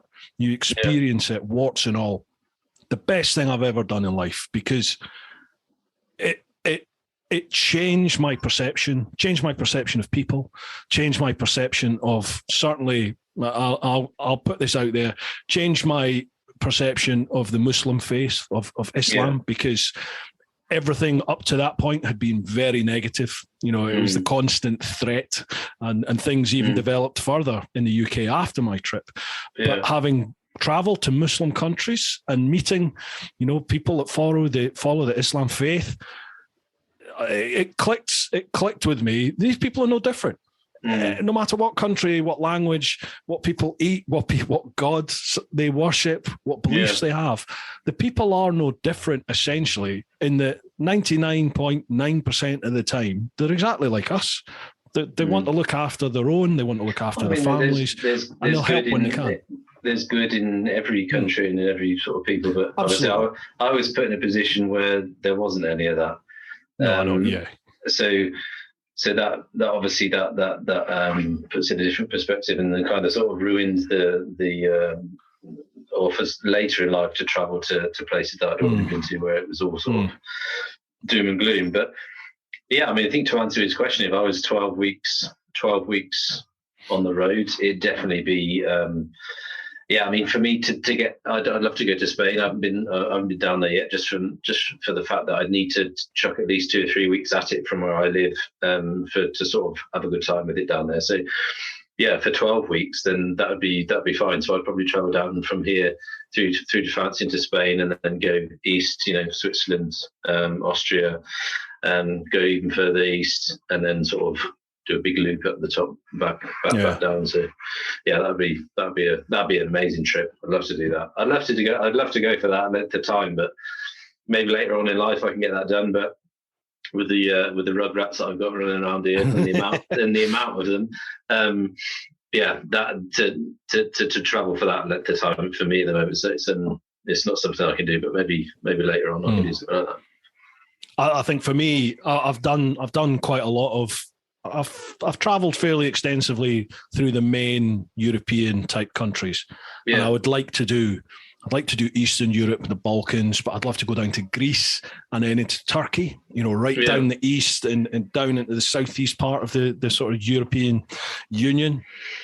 So I think that's where I'd aim for, Johnny. Me personally is head down that way for sure. But it's weird because I think maybe a lot of sort of Middle to Eastern European people, such as people like yourself that live in Germany, Sweden, all those sort of countries, you're already over that way. I appreciate it's totally different life and totally different countries, but you're already over at that way. So for you, you're probably thinking of heading west, aren't you? The UK, blah blah blah, all these sorts of places. But for me, I really would love to do a road trip down to Greece in particular. I'd love to I'd love to go to Sardinia. The dealership that I bought my Beamer off, they do about 15 tours throughout the year, from day trips to weekenders, weeks in the Alps, and they do every year a 2-week Sardinian, and everybody raves about it. It's the best place to ride. The grip is unbelievable. In a week, your set of tyres is done, but the grip's unbelievable. There's nobody there. The hotels are really nice. So I think I'd like to get down there. That'd be nice. Did Andy not do Sardinia? Has Andy not done to Sardinia? No, I don't remember he did. Did he not do there? I thought he did a trip there. Well, maybe. I don't know. Maybe I missed it, but I don't think he did. What's the one below Slovenia? Was it Croatia? Is that Croatia that's below Slovenia? Yeah, he did a series in Croatia, I'm sure. That was with his dad, wasn't it? Yeah, past stepdad. Yeah. Oh, maybe it's that one I'm thinking of. I thought he'd done Sardinia for some reason. Sardinia, I'd love to get there. Yeah, nice. There you go, Johnny. I mean, we're so lucky. I'm saying we're not part of the EU anymore here in the UK, but within Europe itself, I mean, certainly I think for me personally, I'm more aware of how accessible everywhere is now. Now that the UK is split from the EU, it's still easy to travel. It is still very, very easy to travel, but it was even easier before. And we are very fortuitous in Europe. And I think a lot of the time we maybe take that for granted. Certainly in the UK, I think we take it for granted a little bit, how easy it is just to jump across the channel and bang, you just have this massive landmass the world to is explore. Your oyster. Well, I mean, it literally is, because once from the UK, once we've crossed into France, you can ride all the way to Vladivostok without leaving land. It's possible. So it's pretty fortuitous position to be in. Make the most of it. Whatever you do, Johnny, make the most of it, mate. 12 weeks in Europe is going to be good anyway, isn't it? Mega. And your man cave is phenomenal. It's pretty special. Michael, hey, gents, greetings from Canada. Oh, look, we've gone proper global today. Massive. How you doing, Michael? Sean, love the new S1000XR. Looking forward to more BMW content. Bruce, I'm currently typing this with greasy fingers. I've been feasting on fish and chips. No thanks to your last salivating yet giggle-inducing lamb chops big hunts video. It was mega, pal. Cheers. Thank you very much, Michael. Glad you enjoyed it. Right. So here's the scenario and then the question to you both. Hypothetical road trip. You've got an ultimate guys weekend bike getaway planned. The hotels are booked. The route is mapped. Your bike is full of petrol and the pack top bowls are fully charged. My question, who are your top 3 blokes you'd have on your trip? It can be anyone, alive, dead, celebrity, actor, sports star, political figure, excluding anyone in the motorcycle industry and other vloggers. Oh, damn. Well, I'll let you answer that one quick, Bruce. I'm going to go and drain the main vein. Righto, on you go. We are filming this live, people. Right, so my top 3, who would they be? Right, I think I would want Billy Connolly. It's the big one. I've got to have Billy Connolly. I've had questions like this before, haven't I? Sheesh. I need to be a bit more drunk, so I'm thinking more freely. Definitely. So I'd have Billy Connolly. Who else would I want to have a good chat with? Well, this pops into my mind, Sir Ranulph Fiennes, because my brother took his father-in-law and my father, and his obviously being that he's my brother, he took them for an evening with Sir Ranulph Fiennes, and my dad, who is the most sort of blank person you'll ever meet. He doesn't give anything away, my dad. My dad was blown away by it and said it was fantastic. So I think I probably liked Sir Ranulph Fiennes. Sir Ranulph Fiennes, the big yin, and who else to come away with me? Do you know what I think? I know he's a bit of a polarized figure, but Joe Rogan, just because if you listen to his podcasts, he's not what the media portray him to be. You know, they make him out to be some sort of far right thug, and he's not. He's very liberal. He's got a very balanced point of view on things and very, very educated in all manner of different topics, to the extent where he knows facts and figures and names about lots of different things. So there you go, Shaun. Here's mine. The big yin, Billy Connolly. Oh, Diamond. Sir Ranulph Fiennes. Yeah. Sir Ranulph Fiennes and Joe Rogan. Okay. Yeah. I'm with you on Billy Connolly. That'd be amazing. Because I think even without me, the 3 of them could sit and have an amazing conversation together. And I could just sit there going, oh. Okay. I'd probably go, don't know if I can say this, probably go with Adolf Hitler just to see what the crap was. I love my German history. That was in a recent Joe Rogan. Oh, really? Yeah, somebody mentioned it about. Yeah, they had a similar question to this, and the guest brought up and said, "You know what? I would just want Adolf Hitler, so I could go. Just what were you thinking? Yeah, what were you? What was the plan there? What was? Well, we know what his plan was, but what was the thinking behind it? Like, are you real?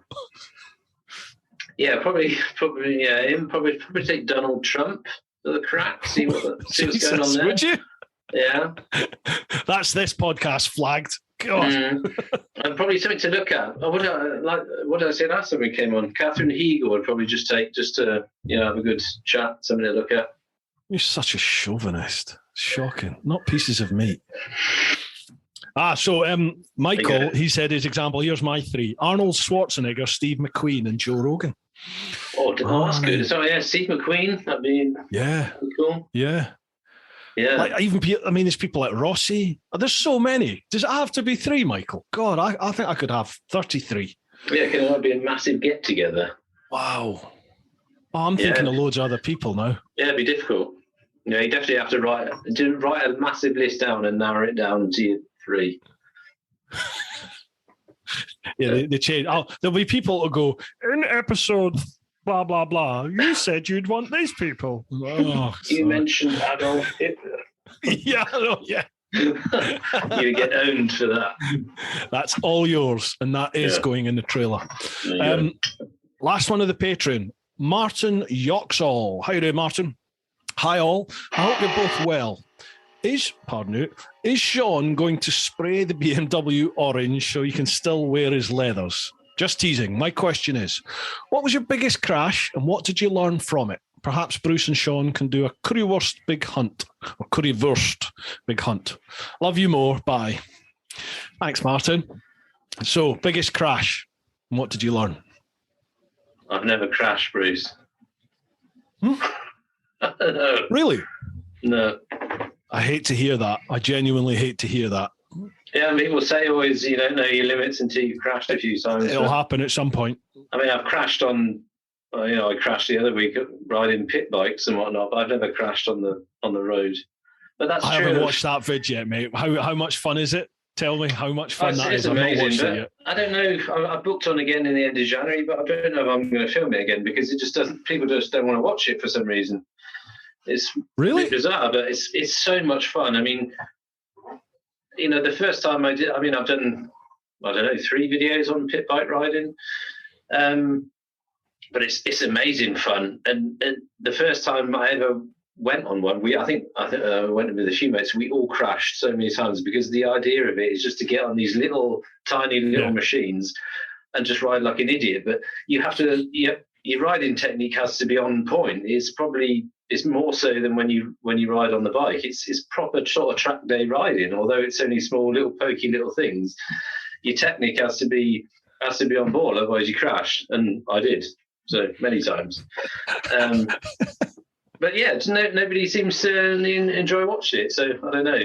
As I said, I put it again on the end of January, but I don't know whether I'll film it or not. I don't know. But I've never crashed on the road though. But that's true of bikes and cars. I've never had an accident since 17 years of age when I started driving. Bloody hell! Fair play to you. Mm. I'll come back to that, but this is what I was talking about earlier, where I said to me it feels like you've upped your game massively. Your thumbnails, I think, are superb. They grab me. They do exactly what a thumbnail is meant to do. So yeah, that's the idea of it, isn't it? That recent pit bike one, I've not watched the vid yet because I just haven't. I've not had time. I've been on an editing marathon the last week, but it's definitely one that I've whacked in my old watch later doodah, and I will be watching it because the thumbnail grabbed me. I just saw it and thought that looks a load of fun. I mean, from that day we did, there's not much sort of commentary in it. I just sort of, as I was going a bit, I've been new to the Insta360 crew the last sort of 2 months, so I used a lot of Insta360 in the footage, but a bit of music in there, but nothing too much. I wasn't banging on the entire day. So,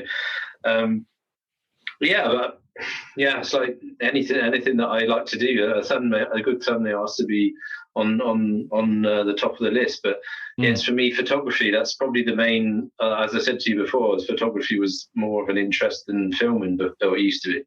So if you can put the two together, then it helps, obviously. But so your thumbnail, let's just go with a pit bike one. Yeah. Is that from the 1X2? Is that just a screenshot? But it's obviously heavily edited. I was going to say, it's phenomenal. Yeah. Yeah, but I use Photoshop and Adobe Lightroom to edit pictures, and you can do a hell of a lot with them. So, yeah, that's obviously edited. But, yeah, I mean, straight out the camera, you'd be sort of happy with it-ish. But I edit every photo. So. I tend to find that I got sent again. The PR companies are on a massive drive, aren't they? So I got sent the 1X2, and I've been really impressed with. I love it. Just the plain reliability of it, because I bought the 1X before, and I've had no end of issues with it, to the extent where I pretty much had chucked it to the back of the drawer and was never ever going to use it again, because fucking thing, it didn't like vibration. So I took it to so many track days, and it couldn't cope with being on a bike on a track day. It was just shit. I kept corrupting files and all sorts. Oh, really? The 1X2, not a single issue so far. It's been phenomenal. I've had a couple of things on the 1X2, but nothing major. Have you? But my review of that is coming out sort of end of November. But I love it. What? I love the thing. What issues have you had? While filming, regardless, not changing any camera settings whatsoever, as soon as you come to edit the footage on some files, there's no steady state stabilization on it. It's just missing in the software, and it's pretty much unusable in the footage. But regardless of, let's say I'd have five video files, one of them will have no steady state stabilization on, or even in the software, the option to turn it on, off, to lock the direction, it's all missing. So I'm I've been in chats last week with Insta360 because they've never heard of it. So I've had to send them all kinds of info and whatnot because they obviously want to make sure that's not a thing. But yeah, I've done a couple of things, but that's probably the only thing, to be honest. But other than that, it's amazing. I mean, I was late to the game with 360 cameras. Because I think I don't know, the general consensus with 360 cameras is that you film in 360 and people just make videos and just spin their footage round and round until somebody's sick in their knickers, or they go to that tiny planet bollocks. Oh, it just annoys me. But I then jumped on board. I said, I was a bit on the fence with it all, but okay, I'll test it. But it's just the fact that it films in 360 degrees and you can then decide or choose how it then looks. It doesn't necessarily have to mean that you just spin your footage around all day long. But I think you can get some great shots and angles, can't you? Definitely. But that's the general. There's a lot of negativity behind it. It's because some people have obviously gone to town with it and gone overboard with it all, and people just then have decided that 360 cameras are not to be watched. Right, let's get back on track here. Biggest crash. So you've never crashed. No. Fair play to you. I hope it stays that way, mate. I genuinely do. I've had quite a few. I would say my biggest ever crash was in Germany. Day after I did the Nürburgring, I was in the Black Forest, and I've spoke about it before. I had a massive crash that I simply shouldn't have survived. I should be dead. Really? But that didn't have that much of an impact on me. I've got to say, it didn't really slow me down much. I've never ridden thinking, whoa, I'm pushing my luck here. I've always felt totally in charge. I've always felt well within my comfort zone. But I used to ride, that crash was at 130 odd mile an hour around a blooming bend with my knee on the deck. I'm not capable of doing that anymore, and I would never ride like that anymore. But at that point, I was totally comfortable with riding like that, flat out everywhere. That's just how I used to ride. But now I think the crash that has had the biggest impact on me, I think the crash in Japan on the world trip, that probably has had the biggest impact. I think that crash, more than any other, has slowed me down and changed my riding. I think because it's on film and I can watch it. I can watch it back, and it's different because in your head something happens, and in your head you go, oh, it happened because of this. Yeah. And there's no other evidence to suggest it didn't happen any other way. That's the way it happened. Whereas you can watch it and go, oh, that's not what happened. Like, it's weird. I think you're in a sort of different league of. I mean, if you ride around the world, you gotta even before you set off, you're pretty much guaranteed that you're going to crash once or twice at some point. Whether it's bad, whether it's small, at some point you're going to come off the thing. If you're doing that amount of miles, then something will happen. Obviously, for me, that's I didn't do the mileage that you would have done on your trip. But I mean, you've had a couple of offs in the UK, right? I have, yeah. And again, it goes back to this thing where I said I've never consciously ridden outside of my comfort zones. I've always felt totally in charge and I can react to anything that's going on. But I just found I had a horrendous period, sort of 2016 to, I think it was 18, commuting in and out of work where things were happening. And either I didn't react or I couldn't react quick enough to what was going on round about me. And I ended up, there was a simple one I remember, Old Kent Road, coming up to some traffic lights. And I did the shoulder check. Those that say I never do. I did the shoulder check to make sure there was nothing behind me. And I moved into the inside lane, the lane one of, say, 3. But as I did that, the car in front slammed his brakes on because the one in front of him slammed his brakes on. So as I've done that and come round, this car's now, boof, there. It was literally like this. That was it. But in that time, that car slammed his brakes on and I just had to quickly try and swerve out the way, but I clipped his rear light cluster, and I literally cracked his rear light, and it exploded the front of my Triumph Explorer. Like, the whole front fairing and light cluster on that model was held on with one sort of plastic strut held on the whole front unit, headlight cluster and everything, the dash, everything. So where it's hit the side of the back sort of quarter of the car, it just snapped that off, and the whole thing just fell off. Yeah. So that was one where it's not massive damage to them or me, but big damage to the bike, costly, like $4,000, I think that was. And that started playing in my mind, like, oh shit, I couldn't react in time to that. And then I had one where I was coming down the outside of a bus, again in Deptford, thinking I can react to anything that goes on in front of me here. I'm fine. Well, a young lad did a U-turn right in front of the bus, and okay, if he'd carried on going, I'd have been fine. But he saw me and panicked and stopped, and I just caught the back of his car. Again, not my fault, but again, I thought I was traveling at a speed that I would be able to react, and I didn't react the way I thought I would. Yeah. And then the last one, I had a nurse pull out on me. She's in the side street, and she just pulled out, and again, I thought I would be able to react, and I was going at a speed that would allow me to. Yeah, I couldn't, and that properly. I nearly lost my left arm in that. The nerve was dead for about 4 months. So okay. They had a big impact. They've slowed me right down, massively slowed me down. I think it depends on your environment as well. Obviously, you're doing a lot of sort of London city riding, commuting. Yeah. Obviously, it adds risk. I don't commute at all. All the riding I do is purely fun miles. A lot of the time I'm in, Germany or down in the Alps where traffic is lessened than, city riding. You're going to expect to have some sort of issue over the years, but I've never been in that situation where, I'm, in heavy traffic or heavy city riding or commuting to anywhere or to work. That's something I've never had. So,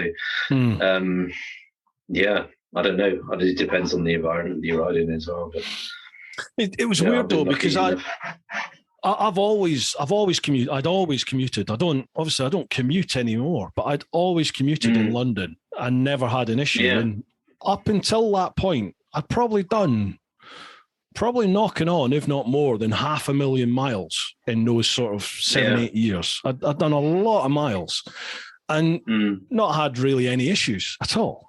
And then in the space of 3 years, I had I think three different incidents. Yeah. And I think that definitely is what has had the biggest impact on me. It's just realizing maybe it's age. Maybe my reactions have slowed. Maybe my reactions have slowed down compared to what they were. I don't know. I mean, I've had plenty of near misses. I mean, I nearly hit a cow in Switzerland, and I went under a cement truck in Austria. So its potential to have a major off has been there. I mean, I binned it into a field on my Honda that I had a few years ago, but I stayed on it. You said you've never had a crash. That's a crash. Sure. Yeah, but I stayed on it. That's not a crash if you stay on. It's still a crash. No, it isn't. Yes, it is. I didn't hit anything. I just rode it into a field. In that case, the one where I clipped the light cluster, that's not a crash. And the one where the guy did the U-turn and bent my handlebars to that's not a crash. That's a crash. You hit something. I didn't hit anything. I just rode it into a field. You tell my insurance company that. Nothing happened. I just stayed on. Okay, right. So you've never, ever, ever had a crash. Sheesh. Right. Just pit biking. Just pit biking. I'm going to watch that bit. Right. That's us done with the clan. Are you all right for time just now? Yeah, no worries. Awesome. Right. We'll pop across to Instagram and Facebook. But first, a big shout out to the Influencer Store. Now, I'm going to read this one. The Influencer Store helps you build your brand, big or small, providing you with a solution and apparel. We help you to increase your fan base while supporting you with starting your own influencer clothing line with nothing more than just an idea or design. And there are no hidden costs. For more info, come check us out at theinfluencerstore.co.uk or drop us an email at online@influencerstore.co.uk for more information. Now, the Influencer Store handle all my merch over at TeapotOne.com. everything over there now is handled by them. Nothing is kept by me or shipped by me. It's all done by them. So if you've bought any merch, you'll know the quality that we're talking. I used to use Teespring. In fact, we can chat about this. Do you use Teespring or Spreadshirt or anyone like that for your merch? Yeah. Use Spreadshirt. Have you had any negative comments from people? Yeah. I did as well. I used to use Spreadshirt and I used Teespring. Because Teespring integrates really well with YouTube, or it did. Yeah, I don't know if it still does. Yeah, it does, yeah. I had people contacting me saying, I've washed this shirt 3 times, 4 times, and it's either the decals are coming off or they've faded, or the quality of the shirt, there's holes in it, blah, blah, blah, blah, blah, blah, blah. So, I was chatting with Richie Vida, about his merch, because his stuff is good quality, and he pointed me towards Roger that does Influencer Store, and I've moved to them. Okay, I'll be blunt, you don't make the same cut from it as you would from like Spreadshirt or Teespring, but the quality's a lot better, definitely a lot better. Got to be that. I mean, a lot of people that never even washed some of their shirts, hoodies. It came in the post brand new, faded. Really? So it's going to need to get looked at. But as a lot of people have commented anyway, I need to sort of obviously have a look at my logo situation. So you still got the old one. Yeah. So that's going to have to get looked at, and then once I've done that, then I can sort of look into the sort of merch thing. But I'd be happy to sort of change. So we can chat about that off camera if you want. Mate, I'll pass you on to them, no problem at all. Yeah, they're being a bit more selective now, because they did sort of open the door to loads of different people, and they were getting all sorts. But are they UK based? They are, they're UK based, and they manufacture everything there in the UK as well. That's an issue, tax wise, Brexit and all that sort of business. Is it? Of course, Brexit potentially, yeah. Well, it's worth having a chat, because I think they have. I think they have a German car guy on. I think on their books, so it'd be worth having a chat with them. Yeah, we'll chat about that afterwards. Sure. Right, cool. Next one. We're chatting about your logo, your new Likeable Rider logo. That's awesome. I know it's just text, but it's brilliant, and that is screaming out for T-shirts and merch and stuff like that, for sure. Yeah. Well, obviously, I need to look at the main logo. It's obviously got the front end of a Super G car on it, so that's going to have to change. And I'll probably do something with the other one, the Likeable Rider sort of text. Probably have that revamped by Matt. He's we've already been in chat, so I'm sure that's going to happen. Nice. Good. Yeah. Hey, Matt's gone a bit quiet on my. Are you still there, Matt? I don't know if you're still there. It's gone quite quiet. He used to comment all the time. I think he changed his. Insta profile name. I'm not sure. Has he? Yeah, I think it's something different now. But I think he's busy riding. He's been doing some sort of rallies and whatnot.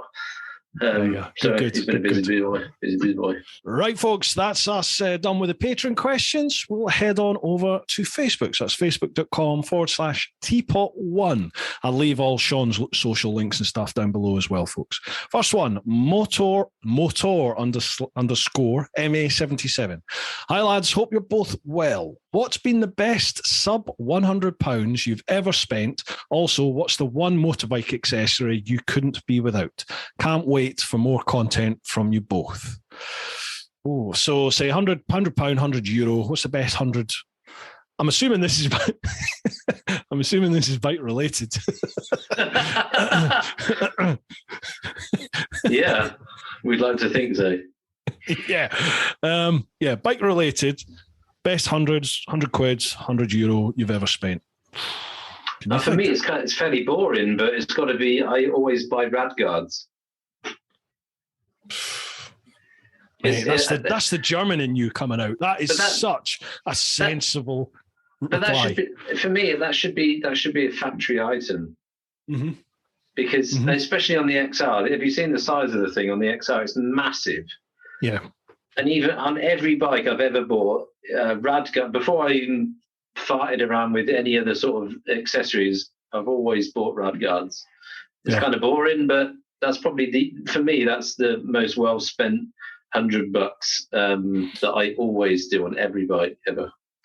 God, that's boring, but it's so sensible. Yeah.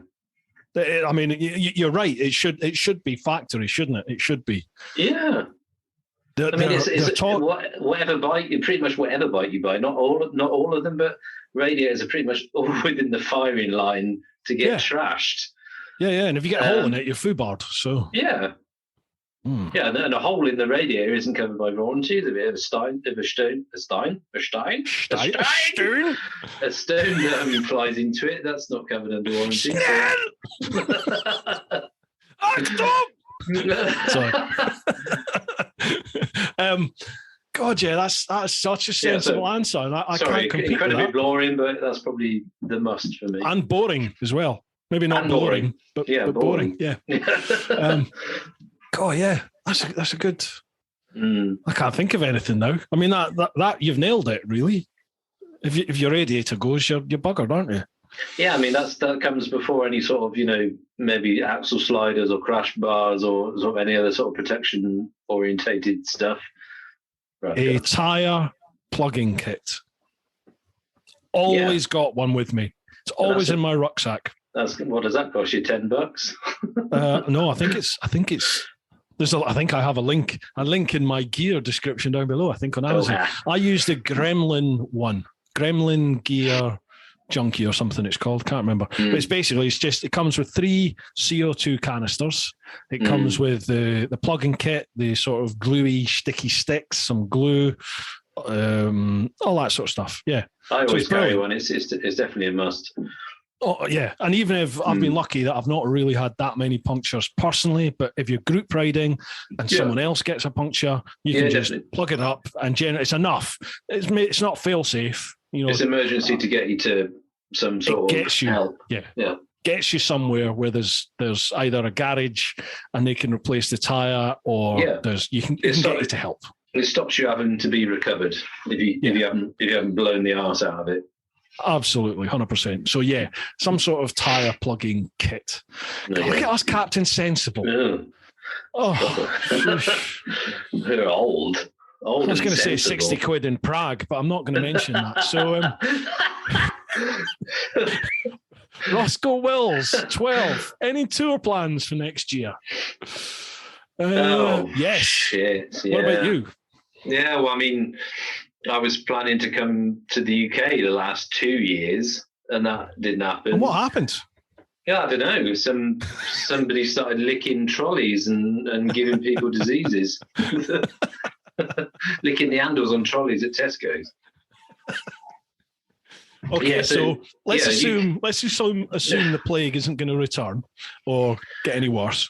I mean, because obviously UK. I mean, not for the fact.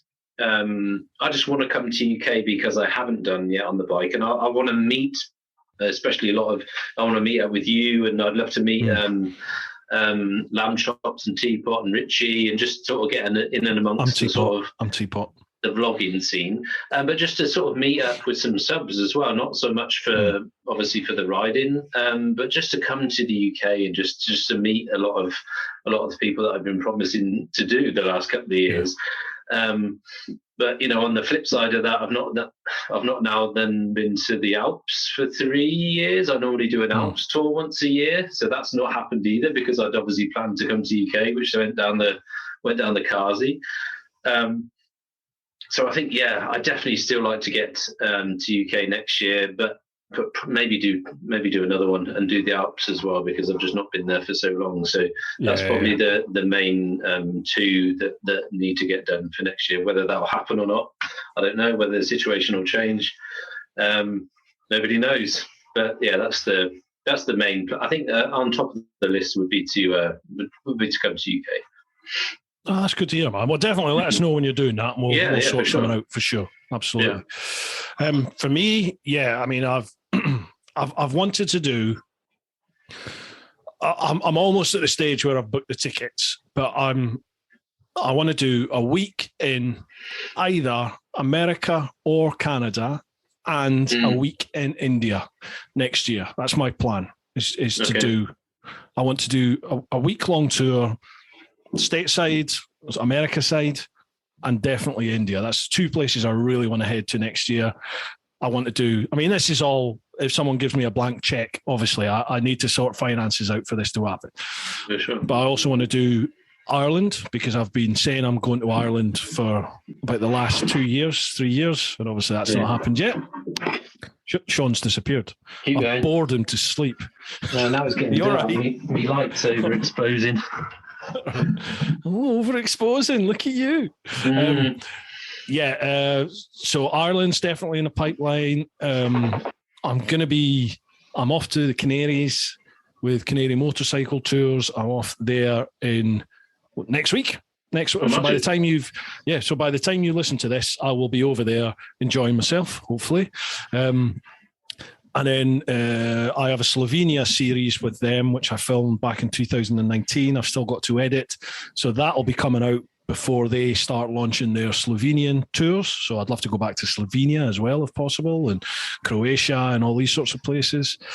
Toro, we're just starting to talk about another vlogger meet with myself and TMF, Chopsy, Dickie Vegas, Shaff. Oh, mate, get me in on that. I'm fucking dying to get down there. I will do what I can then. We're trying to, and Two Wheels and a Ponytail as well. A bit of a vloggers meet. So I'll have a chat and see if we can maybe open the doors a little bit. So yeah, all the old faithfuls basically, trying to get back and get them going again. In terms of new content, Ireland, States, Canada, and India are top of my priority. Oh, and I'm over in the Isle of Man next year. I'm over for the full 2 weeks of the TT next year. So if you're coming, I'll see you there. Yeah, it's going to be a busy bloody year looking at it. Jesus. That sounds pretty good to me. It sounds amazing, mate. I've got no idea how I'm going to pay for any of it, but, oh well. What are you doing at the TT? Just camping. Mark Fulcher that gave us a question there. Fulch has been pushing it for a couple of years, saying, come on. So I was like, yeah, all right, I'll do it. And before I knew it, he'd booked ferry. He'd stayed up all night. So as soon as the ferries were released, he'd bought the ferry tickets for us and gone, right, I've bought you a ticket. Here's my bank account details. And he's also booked the camping as well. So you're probably just going to watch, not sort of... I'm just going as a punter. Yeah. Okay, cool. Yeah. Mate, everyone thinks this. So you must get offered. Look, I get offered bugger all. Nobody contacts me about it. It could have been, but that's awesome. Yeah. I mean, half of my family live on the Isle of Man. Do they? Oh man, whereabouts? Probably maybe sort out some accommodation. Hi, Shaun. Hi. I'd probably have to come. Come. My auntie, uncle, my cousins, they all live there. I cannot wait to get back over. I went 2014, and that's the last and only time I've been, and I loved it. So I can't wait to get.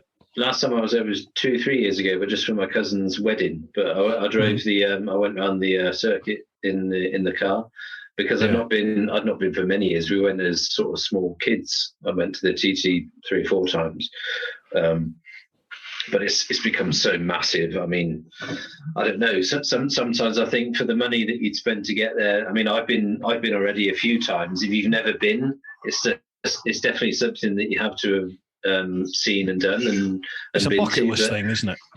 Definitely. But whether I would say ride here with the bike over to there, because we're talking, that's a lot of money. Talking a ferry, Rotterdam Hull, a ferry from Liverpool to the Isle of Man. For that money, you could be riding the bike yourself rather than watching somebody else do it. But it's definitely something that you have to have been to and seen. And even, it's gone are the days now. Obviously, they open up the circuit before race week, so you can ride around the circuit yourself. But the year I was there was so many thousands of people there. And even the times that people could ride around before race week, it was all walking pace. So no. In 2014 when I did it, I think it was the Sunday. We did it. We had a thing for Marco Simoncelli. It was the first year after or second year after he'd passed away. We did a tribute lap to him. So there was thousands of people. So everyone did that trundle round, but then you could, just go as Joe Blogs. And I remember the back section over on the west of the island, heading up towards Ramsey, where it's all 50 mile an hour limits and stuff. that was really through the woods and stuff. It's really bumpy. But then you get to the mountain section, and I mean, it's just unlimited. You just open it up. It's all one way. It was, it's still one way at that point. But you could just open it up and go, and it was great fun. It's one of the best experiences I think I've had on a bike. If you've never been, then it definitely should be on the list for something to do. Yeah. But obviously now it's become so big, you've got to, I think it's 2 years in advance, you need to be booking accommodation and ferries and whatnot, because it's just become so mega. Ferries you can get like for that year, but literally when the website opens up to take bookings for that year's Isle or the next year's Isle of Man, you've got to, it's like a big concert, pop concert, like a big concert. You've literally got to be there in the first hour, otherwise you're not getting any. But accommodation, you got to be on the ball with that. That's why we're camping. It's just, I mean, to be honest, it's going to be 2 weeks of drinking a heck of a lot and you just get hammered for 2 weeks. Yeah, definitely. That's pretty much it. Just throwing up in a tent and peeing out the side of my tent. That's pretty much me for 2 weeks. I'd probably not do it in the tent, but sure you mean. So well, sometimes, Shaun, these things happen, especially with age and beer. Right. So, Roscoe Wills 12. It's going to be a busy year by the sound of it for both of us. Hopefully. Hopefully. Well, that's not the attitude, Shaun. It will be. It will be. Focus. It's going to happen. Book stuff now. And then it's in the diary, isn't it? Yeah, I mean, I've got to pay attention to the wife and kids, and I've got to keep them happy as well. So if I hadn't had that, then I'd be doing more than what I'd be doing now. Shaun, I've got a dog now. I've got commitments at home.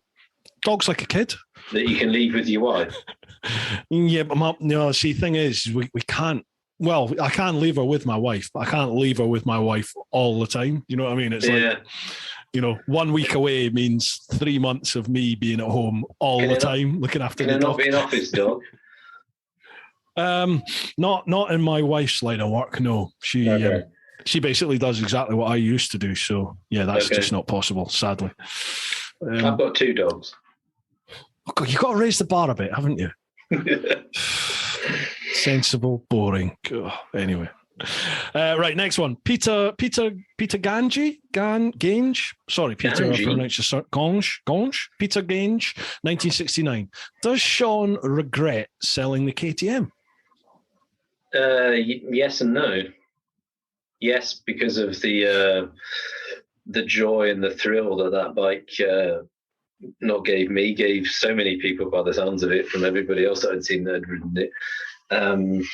Yes, for sure, definitely. But as we mentioned at the start of the podcast, it's just the whole package, the service, the ownership of a KTM is just not.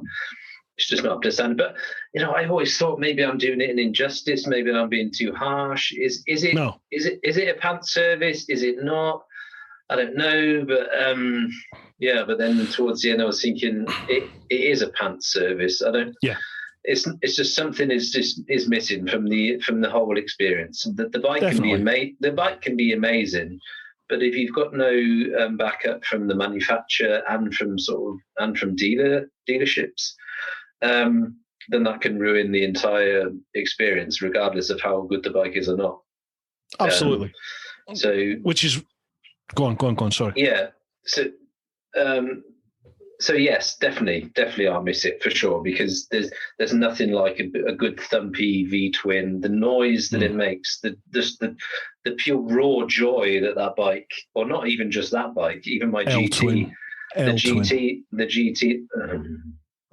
Isn't that a tractor? No.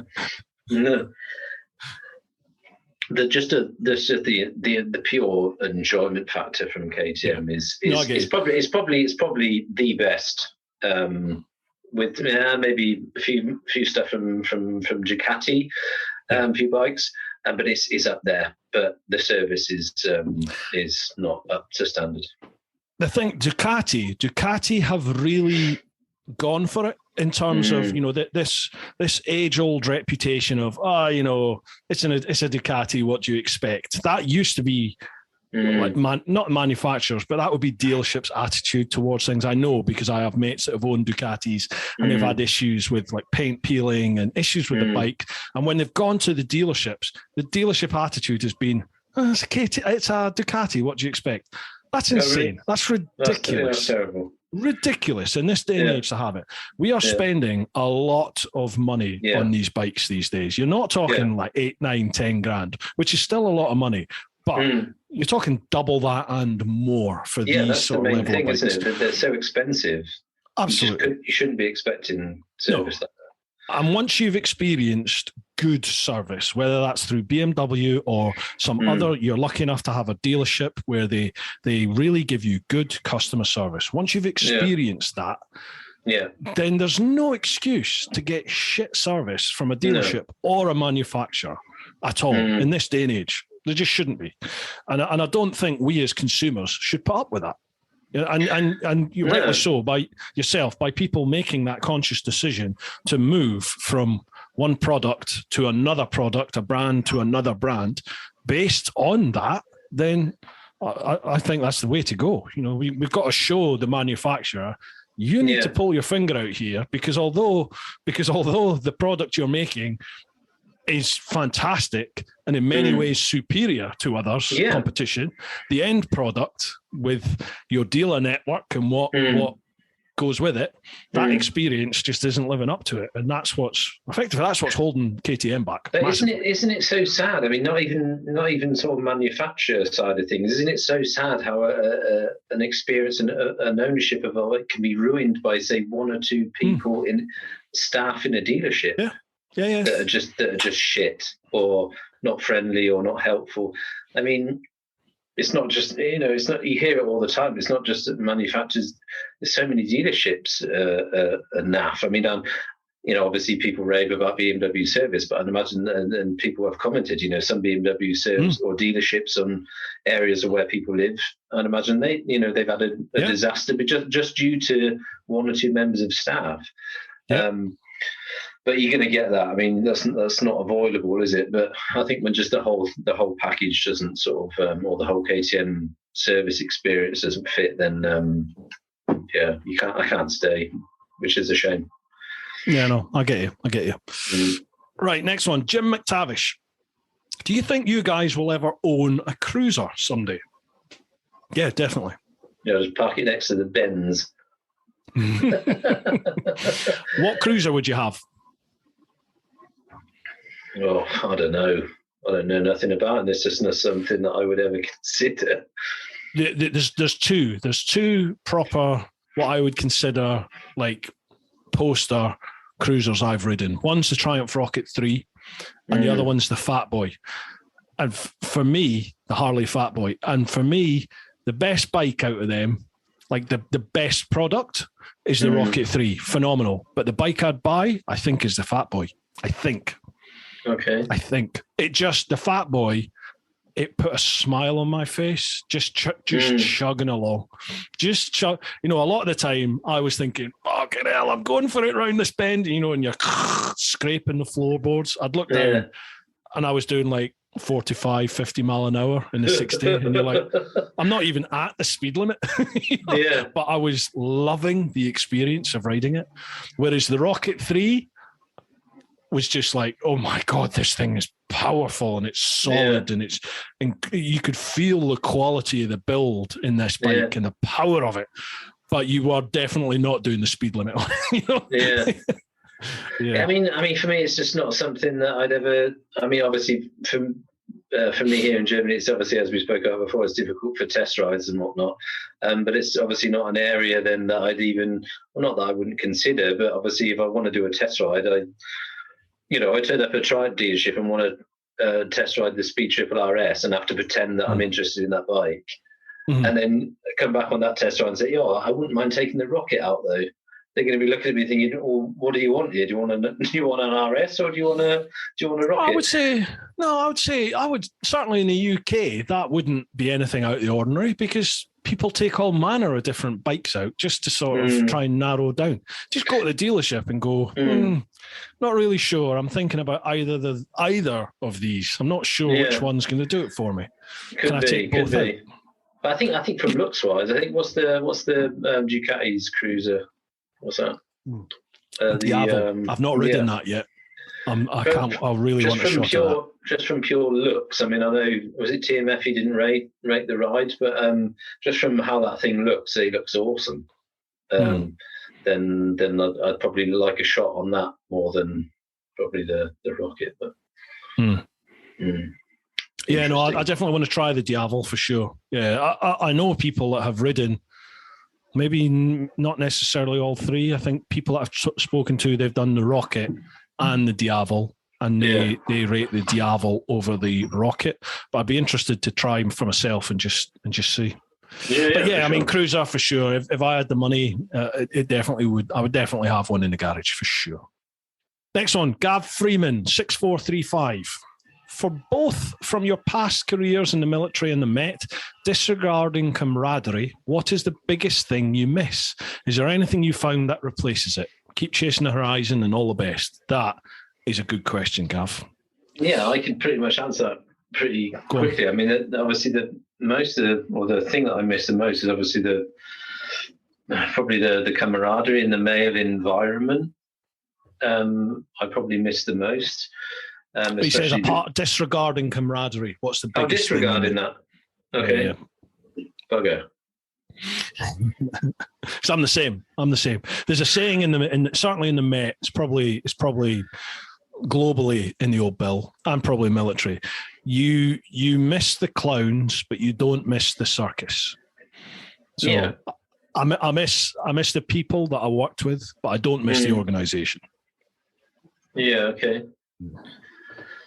Yes, that's difficult to answer with that. With disregarding that, because that's probably the main. No, didn't interrupt. That's probably the main thing. I mean, obviously, I was in a war zone 3 times, and that's what holds everything together. So to disregard that would be difficult to answer, because it sounds a bit cliche. They are your brothers. You can you go to war with these people, and you watch each other's backs and you treat them as such. Yeah. I don't know, to disregard that and to think of something else. Maybe the travel from the military, if that wasn't or the camaraderie wasn't in question, probably the means of, or the being able to travel to places where you never go to, as a normal person, perhaps. That's possibly what I'd say. The travel, perhaps. I think for me, what I miss is being involved in things normal people don't get involved with. I miss. That was the order, isn't it? Yeah, I miss those times, and they didn't happen anywhere near as much as I thought they would happen, and possibly where people think they may happen. I miss those times when you get involved in an incident, certainly in the old bill, where I would think to myself, this is why I joined this job. This is why I'm doing what I'm doing. And it could be anything from, I'm trying to think of, there's not that many in my sort of almost 20-year career that jump out at me, but things like, I don't know, you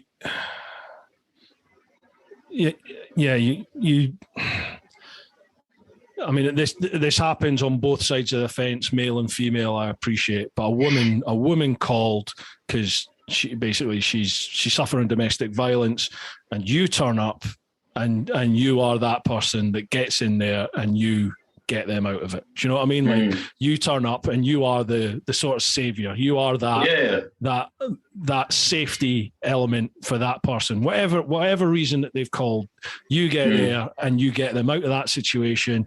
And the person, the perpetrator, that's the bad guy or bad person, is there, and you can nick them and you can put them into the judicial system, and off they go. who knows? It's a lottery as to what happens once they're in the judicial system. But you've done your job. You know, you've protected somebody. The powers of the job that could potentially be lethal. Yeah, perhaps. A genuine victim, and I'm saying this genuine because there are and I'm not just talking about domestic violence, I'm talking about people that dial 999.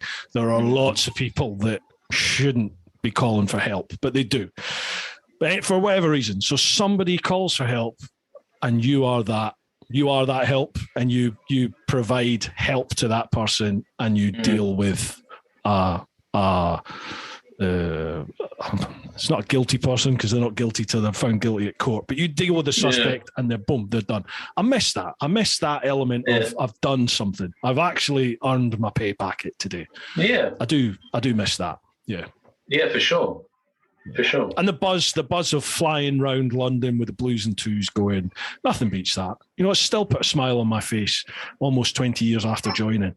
You know, you hit that woo-woo button and off you go. And I was so gutted to not experience that on the motorbikes, because I'd done my test and I couldn't wait to do the blue light calls through London on my bike. Yeah. But thanks to somebody watching one of my vids and internal affairs inspector, it never happened. Never mind. Yeah, again, difficult to answer that question without the camaraderie, but maybe the guns, shooting guns is pretty good. Yeah. Again, it's being involved in stuff that normal people don't get involved with, though, isn't it? Exactly.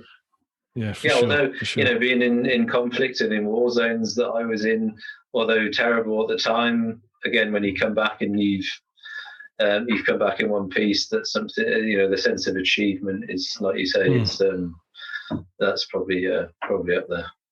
Yeah. I mean, it's a good question, Gav, but taking camaraderie out, is such a huge part, especially particularly of the military. It's such a huge part of it, isn't it? Yeah, because that's all you've got. All you've got is each other. Yeah. I don't know if you'd do it if you didn't have that. No.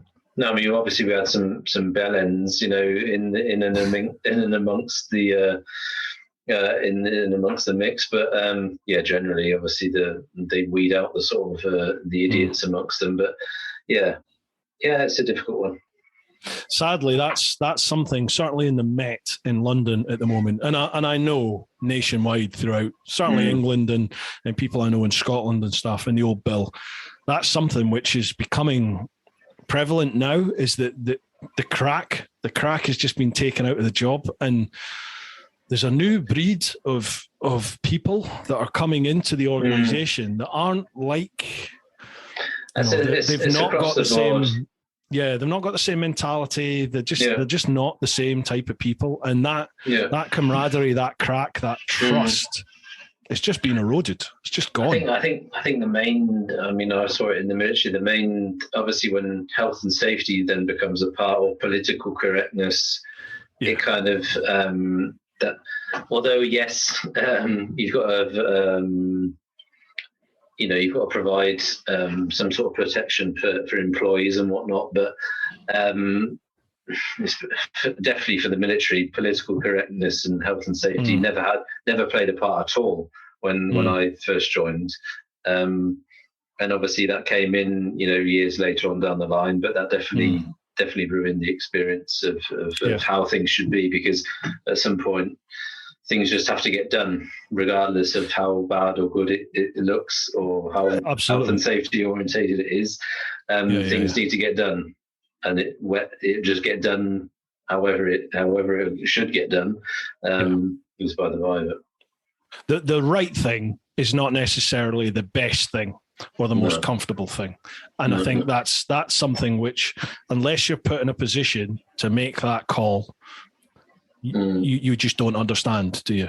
And it's very difficult for normal people who are never ever going to experience a side of life that perhaps you do in the military and emergency services and stuff. Everyone wants to comment on it, but there's not many people who are actually qualified to comment on it. And I think for me personally, this new breed of woke politics, which is coming through, where it's not about what's right and is wrong. It's about what is perceived as the current the current sort of key thing to say? What do people want us to do? How's it going to look if we say this? Yeah. And that should not come into, it shouldn't come into conflict, and it shouldn't come into law. It shouldn't come into what is right and is wrong. You know, you have rules of engagement. The old bill has law. You know, it's statutes written down. And I think, yes, we must be accountable. You have to be accountable for your actions. But situations can dictate things, maybe take a different course of events. And I think they've got to be taken into account. Yeah, definitely. Surely they have to be.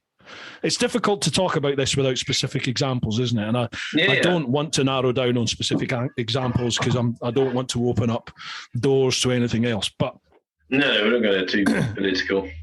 Yeah, exactly, absolutely. But I think we've sort of swung too far now to being accountable for absolutely everything, and to make sure nobody's feelings are hurt about this and that, and we're addressing this and this and this. That does not come into, you know, has the law been broken here? Is that person's life in danger? At that very second, bang, you do the job, don't you? You do what has to be done. Yeah, it's difficult. It's difficult to talk about unless you're in that. But anyway, but it's true of any. It's true. Yeah, definitely. It's true of any sort of service, whether it's fire brigade, police, military. Everything's become way too sort of duty of care, political, health and safety. I think all life has now, mate. All life is just. And it's not what it used to be. And I wouldn't want to be in the military now. I wouldn't do it. Back in the day, yes, and I had a cracking time. But now, I mean, that's as you're a prime example of that. Probably one of the reasons, you know, I left. It wasn't what it used to be, and then draw a line under it. But you have, and then it's interesting to talk to newer people who are in, because those people maybe didn't experience. I remember joining 2002. No, I remember joining in 2002, in my first year or two, and through street duties as a probationer, thinking this is the best job in the world. I'm flying about the city with the woo, you know, I couldn't drive with the woo-woos at that point, but I'm being driven around London. I'm turning up at stuff, running in, you know, boshing people, having fights, dealing with this and that, and catching burglars and dealing with rape. And, you know, you're just like the knight in shining armour running around London. And I was like, this is amazing. And the old sweat that sat next to me driving the car was just like, this job's fucked, son. The job's fucked. That's all it's a saying. The job is fucked. And, you know, they're remembering what it was like in the 70s and the 80s and when they joined. And obviously... Well, you can give somebody a slap without... everything has changed from their time. And I look back and think, what are you talking about? You know, this is awesome. Well, there's me 15, 20 years later. I'm like, oh, the job's fucked. It's just crap. Whereas those new people that are joining, they don't remember they never experienced the old way. Exactly. All they know is the new way. So So I don't know. Maybe it's just us being old and crusty, mate. I don't know. It could be. Right. The Andy Burton. How many times has Shaun been asked, why did you get rid of the Super Duke? Oh shit! Yeah, you have to watch the podcast from before. I think we covered it, haven't we? Really? Yeah, we have, mate. We have, absolutely. I don't want to next one. Exhaust. Hairy bearded biker. Great to see Shaun back on the podcast, and thank you, Bruce, for the best podcast around. Thank you very much. It's very kind of you. But check out Chasing the Racing. That is the best biking podcast. I'm thinking of riding from the Hook of Holland to the Grosslochner High Alpine Road next year. Can you recommend any places to see or stay on my way down? That's your manner, that is. Yeah, but not so much though, because I mean, is he riding from UK? Is he? Yeah, well, he's doing the Hook of Holland to Grosslochner. Yeah, I mean, most people when they come from UK traveling to Germany or down into the Alps, most of them ride towards the Eifel and the Mosel in Germany, which is sort of the west side of Germany, and then down sort of Black Forest area, and then into the Alps. But so it's a bit more difficult for me to answer because I don't ride that way at all, to be honest, and that's the general. Way that people ride through when they come from the UK. Have you done the Grosslochner? Yeah, a few times. Yeah. So what from the way you've been, what would you recommend? Yeah, I go east.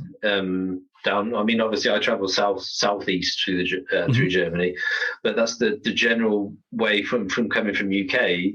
They're sort of West Germany down towards Nürburgring. People do the Nürburgring, Eiffel, the Mosel, and then down into the Alps. So I'm not sort of familiar with that area, but for places to stay and visit, I don't know.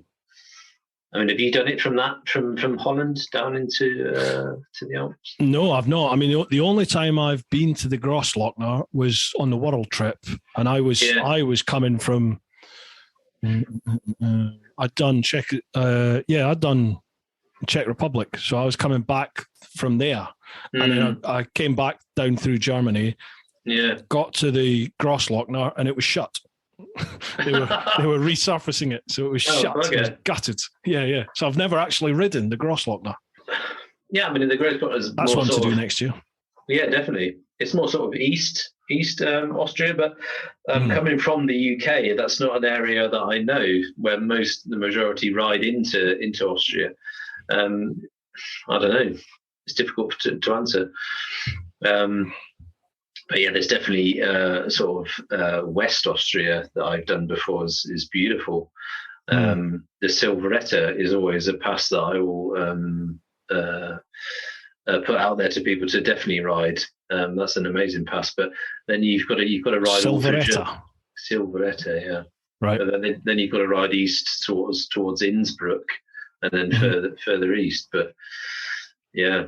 Yeah, man, I'd probably go from where I live down. I'd probably go to the Harz and then southeast to Thüringer Wald that we spoke about before, and then south into Austria from there. But from people coming from UK, obviously, most of the time, a lot of people do, a couple of laps of the Nürburgring. That's the general that's the general area that people ride into, when around the Eiffel and the Mosel. So, but yeah, it's not an area that I really ride much. Gotcha. Hairy bearded biker for Austria, maybe drop Schaaf a line, SCHAAF, another YouTuber. Drop him a line because he is Austrian, lives and works there, so he'll have good knowledge, extensive knowledge of where to see and ride in Austria. So once you've done Germany, drop Schaaf a line. Right, SJG0612. Is there a bike you'd love to own, but just know it wouldn't be right for you or wouldn't be practical? Yeah. I'd love to own. I think definitely you'll have to go back to the Ducati days. I always had posters of a 996 on the wall as a young whippersnapper. That would probably something Ducati, definitely older generation Ducati would be something that I'd like to own, but totally impractical. The dry clutch sort of generation. Yeah, the 996 was definitely a bike that I always dreamed about, possibly. I think for me it would be. This is quite boring, but the S1000RR, BMW S1000RR. Love that bike, but it just there's no point for me to have that bike. At the moment, because definitely. The tractor does everything that I need it to. I can for a main bike. Cross the continent. Yeah, I can cross the continent on the tractor if I need to, or I can ride it all year round. Any of the roads in the UK, I can take it to the track and still have fun on it. If I'm feeling, didn't you ride a sports bike around the world? I did. Yeah. Of course, I could do. Yeah, absolutely. But I've younger days. Yeah, well, this is the thing. I've since experienced the adventure bikes, certainly modern adventure bikes, which give me every bit of enjoyment. And I can ride them quicker on the road. The roads that I ride, I can ride adventure bikes quicker than I can a sports bike, because on the tight backcountry B roads around the UK that are full of potholes and grit and shit. It's easier to do, isn't it? Yeah, the adventure bike just eats it all up, and it's comfortable, and it does the job. Whereas the S1000RR, I love that bike. Cost me my job. I love that bike, but there's just no point for me to have it in the garage, really. Apart from the odd day when I'll get out there and enjoy big A roads and the odd sort of track day, maybe. Yeah, that would be it for me. There you go. Right, last one. Not last one. Ducati Richie. Why didn't he buy a GS? And I hope to see you back in a KTM soon. Oh, surprising though that I took the 1250 GS out before I took the new XR out for a test ride, the one I bought. Oh yeah. Yeah. I was thinking about, I'd rode the Super Adventure S, the new one. I was loving it. I was thinking, do I need to go adventure bike? Do I need something a bit more comfortable, a bit more practical? Obviously the Super Duke R wasn't the most practical for me for winter riding. And I was thinking, I don't know, adventure bike, should I do it? Should I not? The KTM, I was trying to get away from them, and I thought, fuck it, I'll take the GS out. Before I took the XR out, I took it out, and I thought, I've been out even in the older GS, and I've always, it's a bike. I get it. I get why you own it, why so many people buy it. I get that it's a fantastic bike for sure. But there was still something that was, after I'd ridden it, it didn't blow my skirt up or anything, that I think that I'd need that in my life. No, I get that. But it's a bit beige, isn't it? I totally understand why it's the best-selling bike and why so many people have got them. But again, it's just something that I'm not quite ready for. I get it. I absolutely get it, because I think I don't know. It doesn't tickle my nuts as much as a couple of other bikes do, for sure. But as you said, it sort of over across the board, it ticks the boxes that I need it to tick. Yeah. Definitely. Okay, Colin the Carpenter. I'm about to purchase a KTM 1290 Super Duke GT, second generation. Looking at YouTube, my worries about electrics, false warning lights, etc. Should I overlook this for the fun factor of such a bike? Yes, because I'm a firm believer that you shouldn't base a negative opinion from other people's experiences until you've experienced it for yourself. Yeah. 100% back you on that. Everybody, I do the same. If I'm interested in a bike, I'll research it, look into the issues, what's up with it, what's good about it. Yes, obviously, if social media or the internet is plied with negativity, for example, KTM, it may sway you not to get one. But if you've never owned one, I would still encourage you to try it, because not everybody has the issues. Speaking from personal experience, I haven't had that many issues. It's been okay, but obviously some people have had complete disasters, really bad experience. Some people have had no issues whatsoever, and you'll get that with any bike. There's still hundreds of KTM, or thousands probably of KTM owners that will say, I've had nothing or minor issues. Go out and buy one. I would always say, go out and test one, go and take one out on the road. And if you like it that much, you will get a thrill out of any KTM, then buy one. Don't let it sway your opinion. Obviously people like me or other people that have said, I've sold mine because I've had problems. Always try it. But that's the thing that I don't like is people, people that have never even owned one. You see it on social media, but people have probably never even even ridden a KTM and be like, KTM's a bag of shit. But have you ever owned one? No. Yeah. Then I don't like that. Always go out and experience it. Okay, there's the risk there. If you spend a lot of money, that you may have an issue, but you're gonna have that with any manufacturer. As I said, I had a 2016 BMW S1000 XR, and the engine had to come out after 4,000 kilometers. But I got looked after. Everything was cool. Any manufacturer, anyone can have problems. It's obviously how you looked after is how it's dealt with. Yeah, how it's dealt with. But I will always encourage people to try things themselves before. Don't jump down KTM too quickly to say it's naff before you've experienced it yourself. So yes, definitely go out and try one. Yeah, I'm totally back you on everything you said there, for sure. Yeah. Absolutely. Just get hold of one, take one for a spin, see what you think. Just go for it. My GT, I only had one issue with the GT. I had that for Just over 2 years. I had to have a new master cylinder on the clutch. Yeah. But it was an amazing bike. What you need to remember is that that's a Gen 2. They're now moving on to the Gen 3 of the GT, and the new Super Duke, the Super Duke R that you had was the Gen 3. So that's the first generation. Happens with so many bikes. The new 1250 GS, when that came out, like a 2019 BMW GS 1250, particularly for some reason the GS Adventures, I wouldn't touch one of them with a barge pole personally, because if you watch any of my vids, if you watch that vid where I tried to do the around the UK on one, it had electrical issues. There are so many people that had electrical issues with that first carnation of a new bike. And it's the same. You get, no matter what the manufacturer is, that first run, I'd almost say hold off on that first run and wait for, you know, the first 6 months or so to go by, because that's when all the issues start coming back to the manufacturer and the software updates are done and everything like that. So I've still had so many people message me saying, you know, my KTM dealership, my local KTM dealership is amazing. Customer service is brilliant. And I'm happy. I'm chuffed to bits that people have that. Some people don't promote have that. Promote them. Yeah, definitely. But don't beat KTM up too much. I mean, although, you know, obviously I've gone now, I've left for my particular reason, but I'd always advise to go out and you know, sometimes I lose my language barrier as an issue. Sometimes the English is just gone. Sometimes you just got to go out and experience it for yourself, and then base an opinion or your own opinion on what your own experience is. So.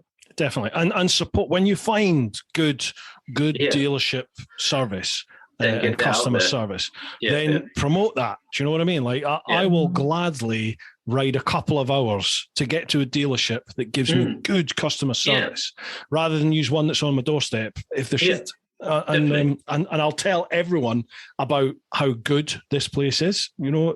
So just do the same. Promote it. Right, last one of Facebook. I need a piss. Oh, all right, okay. Right, while Shaun's still away having the natural break, folks, I just want to give a last shout out to the podcast supporters, and they are you. So both you lot over in the clan, over on Patreon, when you join the clan over there, you're not only supporting the main channel, but you're also supporting the podcast. So a massive shout out to each and every one of you over on the clan. That's patreon.com/TeapotOne. And lastly, just to you people who are watching and listening to the podcast now, even just listening to the podcast, downloading it, sharing it, commenting, rating it if you're listening on Apple Podcasts, that is a massive help. Thank you so much to all of you. I hope you're enjoying it. Right, let's get back to it. And here he is. How you doing, Shawnee boy? What did I miss? Oh, just me pushing Patreon and people give me a rating on Apple Podcasts. You know how it goes. Absolutely. Right. So last one of the Facebook questions, Alan_B_1. I feel like it's okay to ask this, as I've already heard Christmas songs in the shops. What biking related things are on your Christmas list? Oh, I want a new pair of boots, but they're shocking expensive. I want the Revit Expedition H2Os. Have you seen them? I think I've got them. That sounds so pretentious. Oh no, Revit. No. I haven't got Revit. The Spiddy ones I've got. All right. The Revit Expedition H2Os. I think it's the most expensive boot, touring boot on the market. It's €600 for these boots. What? Really? Yeah. I don't know. I'm drawn to them. Oh, I'm gonna have to check them out.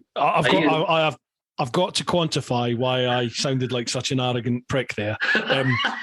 For the motorbike TV show, we were given kit by Ferrydax, who they're the distributor for Shoei, Spiddy, Spada, Siddy, all this sort of stuff. Yeah. So it was like Christmas. It was the best supermarket sweep I've ever done in my life. We turned up there and, you know, got helmets, kit, all this sort of stuff. Yeah. And for the boots, we were given.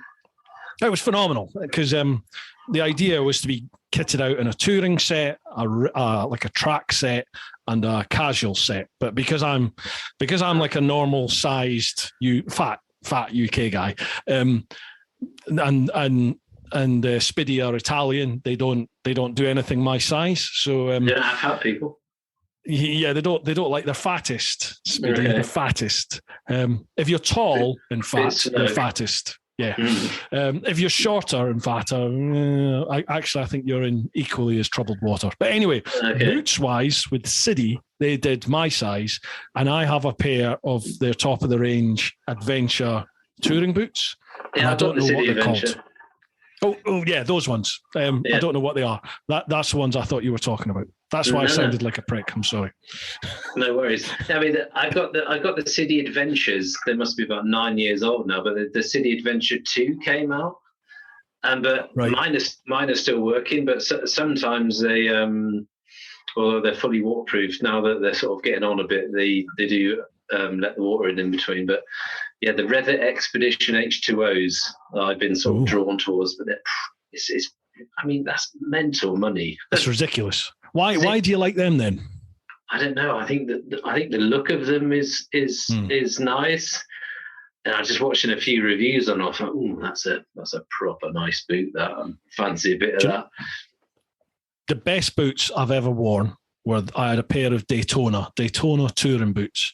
I got them for, I think I got them at one of the bike shows for 350 odd, I think, which was a steal then. So I don't know. I can't remember what they retail. A lot of my sort of riding buddies have the Gore-Tex Daytona boots, but I don't know. I'm just the looks wise, I'm not into them. I'm a bit of a... They're quite bland. They were just black, but they had titanium toe sliders. Yeah. But the problem was, like, a day, certainly 2 days in the Picos in Spain, and they've worn away. They've gone.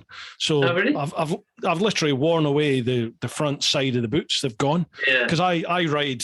We're taught in where's the camera? We're taught in the old Bill to ride sort of duck feet with, with the instep of your boot on the peg, not your toe, the instep, and with your feet out. That's what they want. So I got into the habit of riding like that, and every time you corner, you just grind. Really? So I've ground the toes away of my boots. I'm a toes man on the pegs. I used to be, but we just got sort of indoctrinated into riding like that. So that's how I ride now. Yeah. But I mean, I can get them resold. I think my cities, but as I said, they've started to let the water in on and sort of heavier downfalls. So, but they're just getting on a bit now. They're a few years old. So, yeah, that's on my list. The Revit Expedition H2Os. What makes them 600 quid? Oh, I don't know. I think they're made of gold or something. Do they massage your feet? I have no idea. Suck your toes. I'm a sucker for nice gear. I think I'm gonna get them. It's my birthday. It's my birthday next week. I don't know if I mentioned it. 600 quid for your birthday? I need a new family. Can you adopt me? I've got like 40 people coming. Yeah, we all know you're very popular, Shaun. Yeah, all right. I think I got about one card. Yeah, one of them was from my wife. That's the good thing about Germany. Everybody gives money for birthday. So I've always liked Germany. Liked Germany. So my birthday's on Thursday. I'm going to be 40, Bruce. You're not even 40 yet. Well, on Thursday, yeah. I don't look it though. I look about 25, right? Yeah, absolutely. Yeah. You do. Absolutely. Yeah. So I'm hoping birthday's going to be a good sesh. 40 people come in. Everybody's going to. I'm sure it will. I'm sure it will be a good gig. $50, and then I'm going to get the Revit Expedition. Are you going to charge people an entrance fee to come into your? Yeah, definitely into the bar for sure. I'm just going to be sat here for the entire evening. I don't know what everybody else is doing. I'm going to be sat €22 a pint or half pint. Yeah, I don't know if you can see it up there. I've got me fuel service. Brilliant. Little saving pots here. There's another one there. BMW one. Man, that's a great idea. I love that. Maybe you could lob a few bucks in there. I'll drink my beer. Brilliant. Okay, what about you? Have you got anything that you're going to get? Yeah, I think I've fallen for it, to be honest. I've fallen for all the hype. The new GoPro Hero 10. Oh, yeah. I mean, I've always kept up. Every year I've bought the latest camera, but I've got the 9, but I'm not sure the 10 is worth the effort. I am, because it's got the new processor on it. So I'm hoping that this new processor faster. Sorts out that audio issue. Have you had audio issues with your 9? No. I have. I don't use it for audio though. I use my 9 as the rear camera. You use it on your helmet, right? Yeah. What do you use? I use the trusty 7 still. Okay. And the I had loads of issues with the 7. It's fine. Oh, really? I had loads of issues with the 7. Yeah. Okay. And I've got 4 7s, and I had issues all across the board with 7s. Okay. Yeah, I mean, I've got the 8 as well. If that shits its pants and you have to swap your helmet camera out, but the 9 I always use on the as a rear-facing cam on the sort of handlebars. So yeah, I don't know. For me, although I've always every year or whenever they bring out a new camera, I've always got it. I don't know. I don't think I'm going to get the 10. Do they still do the max lens mod on the 10? Yeah, it's the same one as the 9. You can take, and the media mod. You can use the media mod, the batteries, and the max media mod. You can put them all onto the 10, no problem. Yeah, just for me, I think using I mean, I know you use it on your helmet, but for me, I think you get more benefit out of using the horizon lock on your bike, because your head turns anyway when you ride. So you don't really sort of get the benefits out of that feature. But I don't know. I don't think I'm going to get the 10. No, I'm not. I am just, and I'll put this on camera. I'll make this public. I'm doing this because it's a new processor, and if it doesn't combat the audio issues, then I think that's probably going to be me done with GoPro, and I don't know what I'm going to do after that. So who knows? Yeah, I mean, now that I'm new to the Insta360 scene, I think if I'd be happy to say now that I'd keep my Hero 7 or the 8 on the helmet, and then have like 3 Insta360s for everything else. Although it ups your workflow because you have to edit it separately. I don't know. I think the usability of Insta360s is mint. Yeah. No, yeah, definitely. I mean, if I'm going to be forced to record audio with a separate audio recorder, then I think in terms of cameras, there's a multitude of different cameras out there. There's the new DJI Osmo 2 or whatever it's called, the new action cam, which is starting to get some negative. Yeah, it's starting to get some negative reviews now on YouTube. If you look at that, I think people. But again, it's that first run. It's that first run of a new product. It's brand new, isn't it? Yeah, it is. Yeah. But I don't know. I'd happily go into 360 for 90% of my cameras. Yeah, it's definitely been the most reliable of any action camera that I currently use, for sure. It's the one I've had least issues with. But as you said, it's just a bit of a pain in the arse in terms of production. It ups the hours that you've seen. Yeah, massively. Yeah. Okay, so now we'll move over to the last lot, Facebook. Are you okay for time, mate? Because we are knocking on 3 hours. No, I'm good. I mean, I think it's cool because a lot of the time, sometimes on Facebook and Instagram, they don't always get their questions asked, do they? Because Patreon's always a lot. And then, I'm happy to stay, and then we'll answer everything that we've got.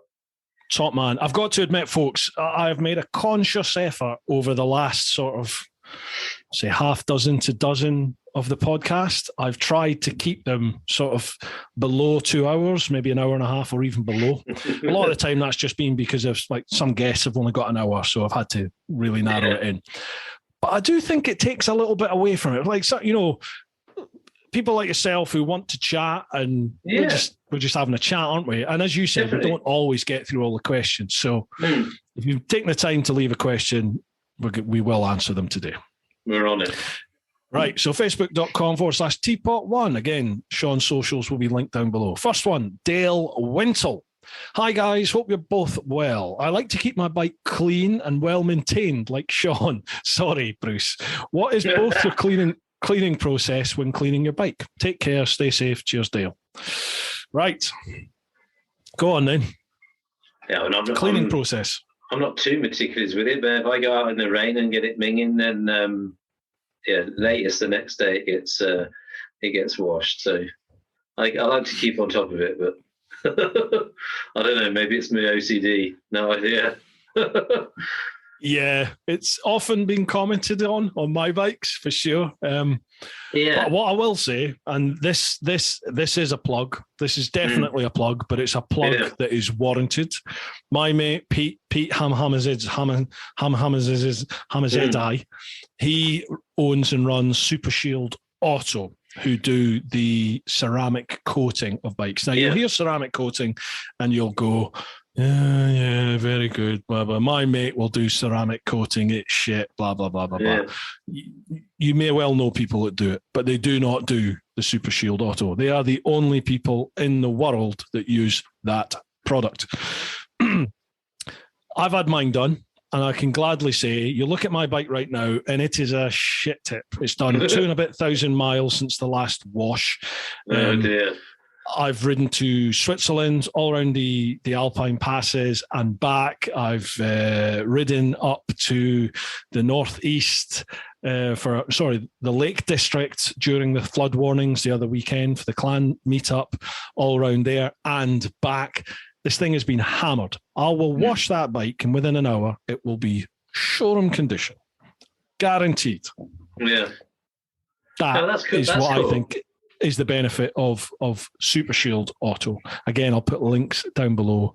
Check them out. There are so many people in the clan and who follow me, TeapotOne, and also Richie. Richie sort of pushes the Sheffield division of it. I think it's Sheffield. Yeah, I've seen it. So many people have had it done. I haven't heard anyone who's had it done to their bike who's turned around and gone, this is shit. Yeah. Everybody's been blown away by it. So check that out. I mean, I think for me, I'm in a sort of more possibly a privileged position that my garage is actually sort of in my house, and I have underfloor heating in my garage. So no way. Yeah. So a lot of the time, I can go into I don't even shut the garage door. It's just the garage door is always open. So I just mooch into the garage from my house, and I like to just sort of tinker on my bike. So if you have underfloor heating in your garage and your own bar. Yes. Shaun, you're my new hero. You are my hero. Marry me. Yeah, I'll gladly marry you. No problem. No problem.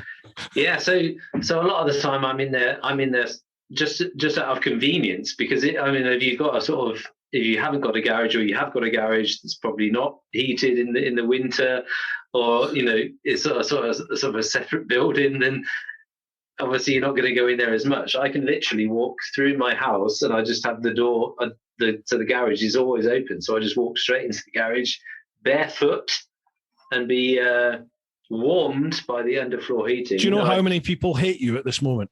Yeah, they can hate me as much as I consider you a friend, and I think I'd quite gladly do some horrific things to you at the moment. Anyway.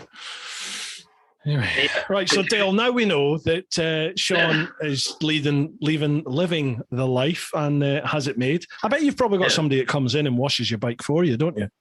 No, I like to do it myself, but yeah. Okay. Chamois them with. No, I'm not even going to go there. I'm not even going to go there. With the ring piece stop of it, Bruce. Stop goat. It. Yes. Right, J. Andrew Cruz. Shaun, back on a Beamer is a beautiful thing. I'm going to ask, what did he do with all the orange KTM-inspired kit? He was Mr. KTM for a while. Well, look behind you. Look, he's wearing it for starters, and there's a sign right behind you. Yeah, that one there, look. There you go. Yeah, look. And more. If I turn the laptop this way.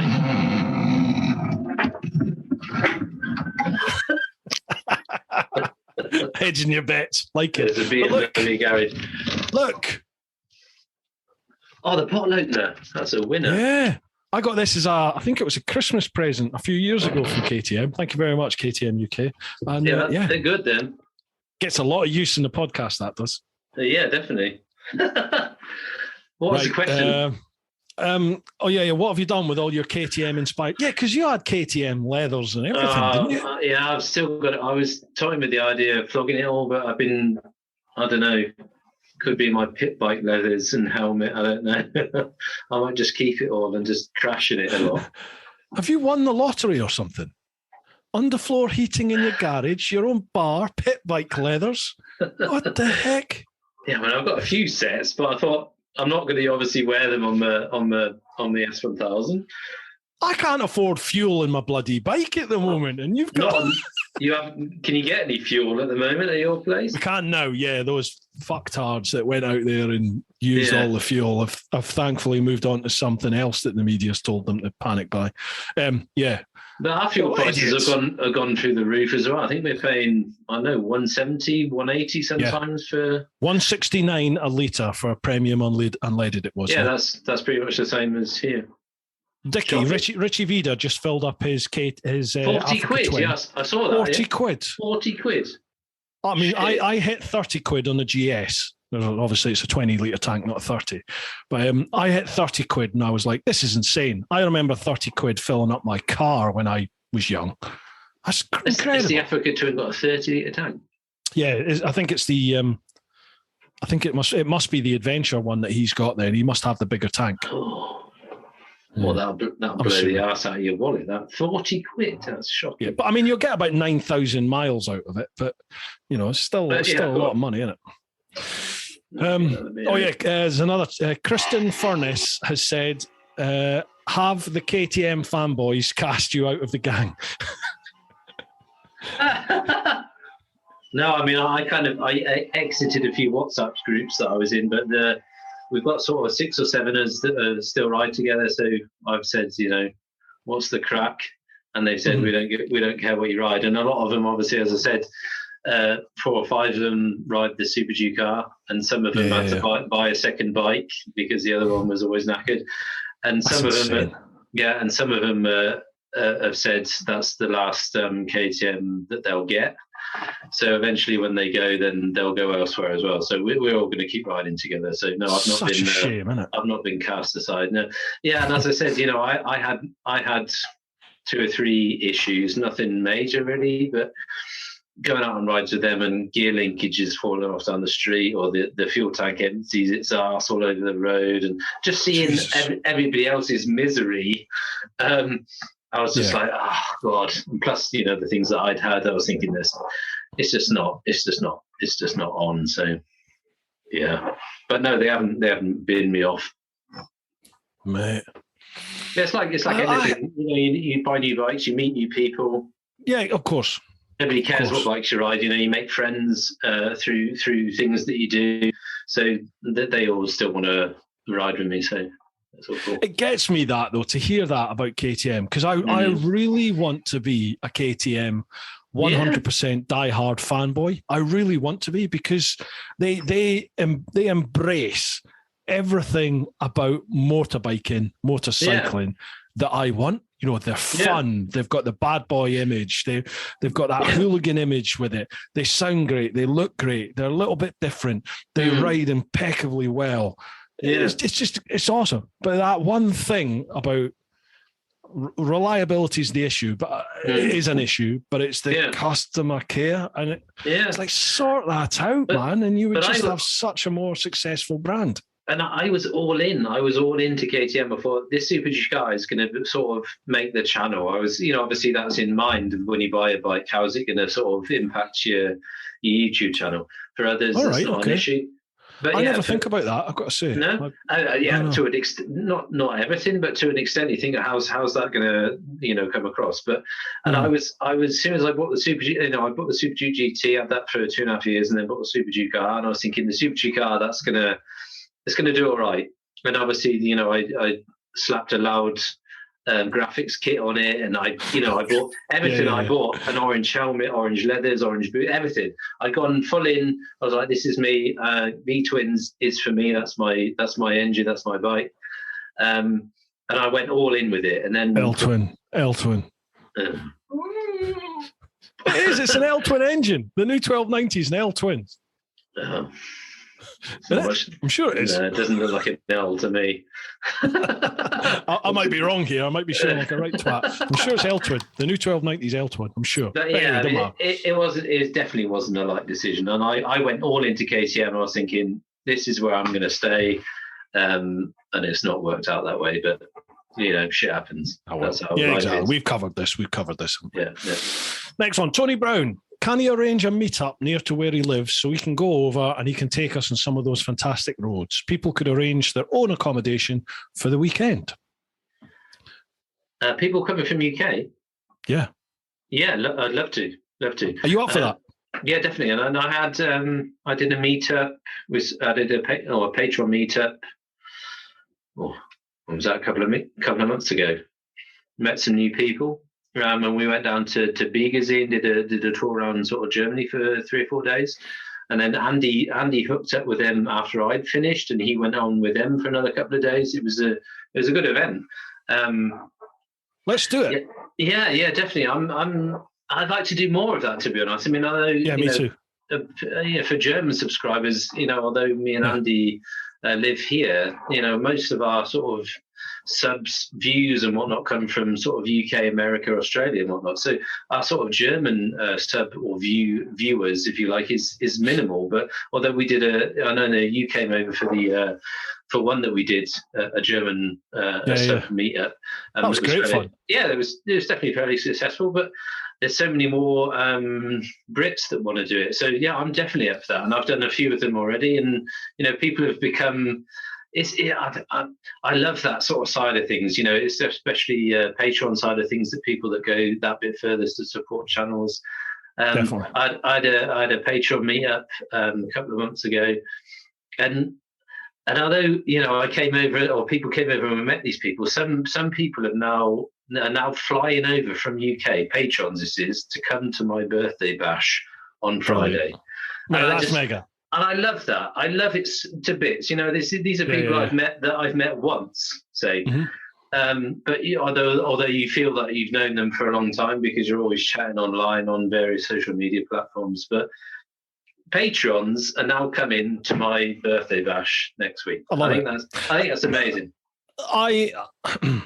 There is, I don't know, I'm sure you must get this. I get a fair amount of negative comments from non-patrons whenever I post up anything about Patreon. Like I do Patreon meetups and weekends and all this sort of stuff, and I get stuff like it's not a lot. That's wrong. I get the odd comment. Obviously, the negative ones are the ones that stand out, aren't they? Yeah. I've had people saying, "Oh, hang on a minute. I watch your vids, and now I have to pay again to just come on a ride out with you. I'm being exploited here." Blah blah blah blah blah. And that really gets my goat, because I'm like, these people in the clan, these people who make a conscious decision to support you as a content creator. Yeah. They are going out their way to help you financially, whether that's a quid or $1 or £100 a month, whatever it is, whatever they choose to do. They're making that decision to do it. And I sort of think to myself, I owe it to these people to give them something more back. Yeah, definitely. You know what I mean? Like they are making a conscious effort to support me, and I want to give more back to them, to those specific people. So I think let's chat about this afterwards, but maybe if we do like me, you and Andy or something, we'll do a joint Patreon only meet up and ride out over in Germany. Yeah. We'll come over and I'll bring the UK lot. They can all meet up with me and we'll go over en masse on the bikes and we'll do a big ride up. Yeah. Mate, if I'm available, I'm up for everything. It's like you say, these people go out of their way to absolutely support what we do. And if you can, obviously, if you've got time, then it's good to give something back. And as I said, I've met other people. It's a fantastic thing. The community of just how everything comes together.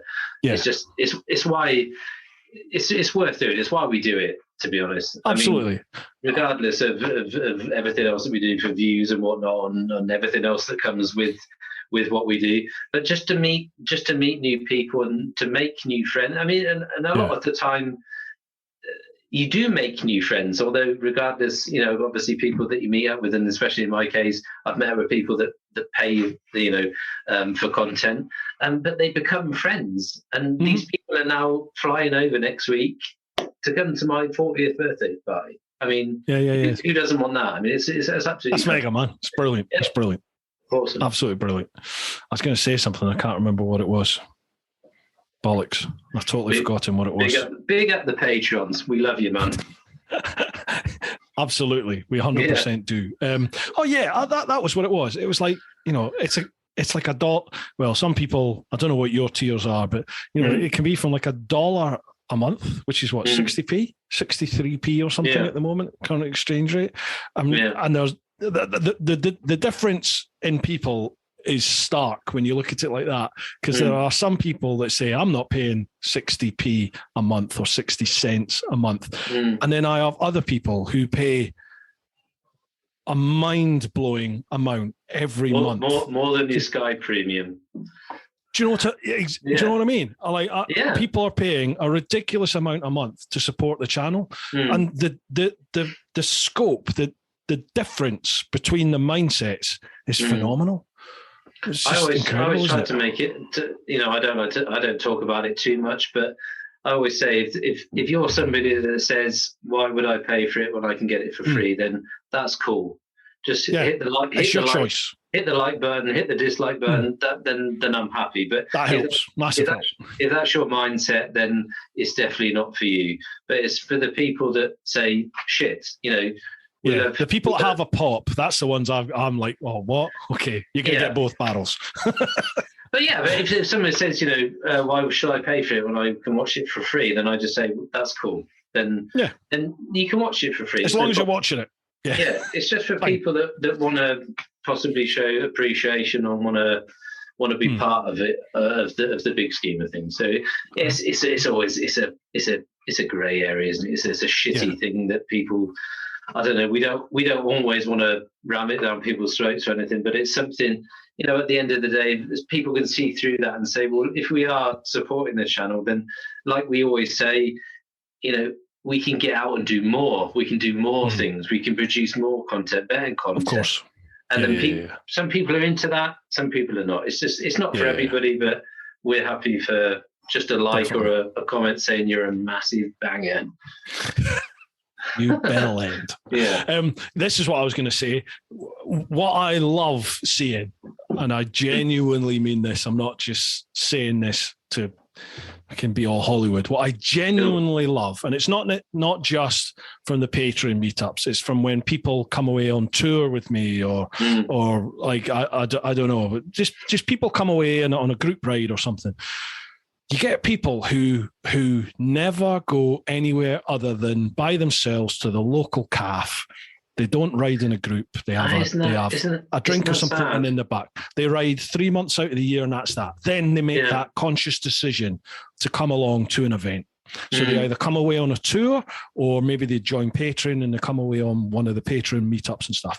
They meet other bikers from all walks of life, from every background you can think of. They ride a different part of the country and they get it. All of a sudden they're exposed to that camaraderie and everything that we love about biking and maybe take for granted at times. And I love the reaction from people who are just like, I didn't know this existed. I didn't know this side of life was open to me. And all of a sudden, because of a motorbike, they've got new mates and I get involved with, you must be the same, you get involved with loads of different WhatsApp groups and everyone's arranging to go and meet up in the, you live here, I'm only 20 minutes down the road or half hour down the road. Do you fancy let's go to this calf and do this? And I'm not involved with it anymore. It's like the beast has been unleashed and off they go. And all of a sudden these people are meeting up with new mates and they message me and go, I've been to Wales. I went to Wales. I never thought I'd go and do Wales. I've done this, done that, blah, blah, blah, blah, blah. Thanks so much for introducing me to these people. I love that. Absolutely love it. Doesn't that go back to that guy's question about you being in the police and me in the military, about what we miss, excluding the camaraderie? Isn't that a thing that just brings that all back? Although it's not to that extent, but it's a community where it's obviously it shouldn't be predominantly male, and we're up for obviously getting more women riders on board. But just that community of people coming together, and that's for me, that's the thing that's missing from my life, from obviously military life, that I've now been able to input into the life that I have now. Although that was missing before, that's something that I now have. that was missing before. It's an amazing thing to have, and it's, I don't know, some people may think that it's kind of soppy and bollocks, but you know, for people that just ride 20 minutes, you know, to a I don't know, to go and get a cup of coffee, and that's their biking experience. I don't know. It's such a sad thing to hear because they're missing out. So much more. They are there's missing so out. Much more. Yeah. If that's your thing, that's your thing. But you are missing out, and it's so good to hear of people that are broadening the horizon in every shape or form. You know, like you know what it's like when you get a group of bikers together. You don't know how much money each person's got. You don't know what social class people are. You don't know what they're into, who they follow. You don't know any of that. You're just bikers, aren't you? And you know, I'm by no means, it's still a sausage fest, but I get more and more lassies coming along now, which is great to see. And it's a bit of a bee in my bonnet, the whole, you know, women only this and women only that. I'm not into any of that. I don't do man only stuff. I don't believe in that. Just if you want to come. I don't care if you wear a frock at the weekend. Come. I don't care. Just enjoy bikes and get on the crack. Exactly. Yeah. And I love that. That's what I love about biking, for sure. Right, we need to get back on track, otherwise we'll be hitting 4 hours at this rate. Holy shit. So, Tony Brown, yes, we're going to arrange a meetup. Shaun's pretty much said it's happening now, whether he likes it or not. So I will bring you from the UK over. Let's do it. Get over. Simon Broom. Hi, both. Hope you're both well. Do you think there is such things as UFOs or life on other planets? Discuss. Awesome. We're going Joe Rogan. Yes. God. Come on. Fucking hell. UFOs. Yeah, probably. Yeah, I'd like to think that there was life on another 100%. planet. I'd like to think so. Whether it's happened here, I think it's pretty much all bollocks. All the sort of conspiracy theories, Area 51, UFO sightings is pretty much all been explained, and it's all cack. But I think I'd like to think that in another galaxy far, far away. Do you listen to Joe Rogan? There'd be some sort of Mrs. Marshall waiting for me to. Automatically, you're talking about humping extraterrestrial life. Like it. Do you listen to Joe Rogan? No. Oh, right. Okay. Well, sheesh. Right. I have some news for you? Have you heard of Commander David Fravor? No. He is, as you'd imagine, he's an American naval air pilot. Yeah. He's a commander. And there is documented evidence of it. He has various different radar recordings, screen recordings, plus his whole squadron that were out. They were on exercise off the coast of California, and their sort of radar room on the ship basically said, you need to head to these coordinates off the coast. We've been seeing these things for a couple of weeks now. We got no idea what they are, but they're there now. You're the closest. Can you head? So he's gone. Right. So he's there. You can hear everything. It's all on YouTube. You can hear the military have even released this going, we don't know what this is. So, right. So he's gone there. And first thing they notice is that under the sea, there's an object under the surface that seems to be moving under the surface. And then they notice these, they call them, Tic Tacs. They call them Tic Tac objects. These objects sort of arrive just out of nowhere above them. So this object in the sea, I think, went stationary, and then this Tic Tac thing has been above it. So they started following this Tic Tac shape, and it went from a few feet above the surface of the ocean to, I think it was 80,000 feet. The radar room tracked it. In the blink of an eye, it's gone from just above the sea to way above. It blocked their radar and their tracking and everything like that. And it then, just in the blink of an eye, it's buggered off to another coordinates. So once it's at the next coordinates, the radar room's picked it all up. So they've headed to that. They're behind this. It's all documented. It's all there. You can see the radar. You can see infrared. You can see actual video of it. It's all on YouTube. This is a commander in the American military, and the American military have even gone, Yeah, we've been seeing this stuff all the time. We just don't know what to make of it. And it's now been released. It's been in the New York Times. It was part of the COVID relief bill over in the States that they were going to have to release the information that that has been top secret up until now. I don't know. I think for me, I think for me to believe anything like that, I'd have to see it firsthand. Okay, let's go down a different. How much footage can you find on YouTube for UFOs and all this kind of creepy you stuff? can, but nothing with the pedigree that has. Yeah. Now, what I'm saying here is, it may be not necessarily extraterrestrial, but even if it's not extraterrestrial, something is out there that has done that. So there's something out there that defines physics as we know it. So whether that's another nation or even the Brits, the Americans, the Germans, somebody has technology that allows them to do that. Surely that's an issue, isn't it? Yeah, it could be. Like I said, I'd have to witness something firsthand for me to be. And that is one tiny slice from a whole. Joe Rogan goes into. He's had loads of guests on, some of which he's defunct. He's just been like, that's bullshit. But there are others who he's just like, blown away by this. You got what I mean? Well worth listening to. Okay, ghosts. Do you believe in ghosts? No, that's bollocks. Okay, I've seen one. Oh, no. Genuinely. Oh, no. Genuinely. Yeah. Honestly, hand up to God, exactly like you. Total used to debunk it. Think what a load of bollocks. Genuinely, I used to work as a doorman, a bouncer in Glasgow.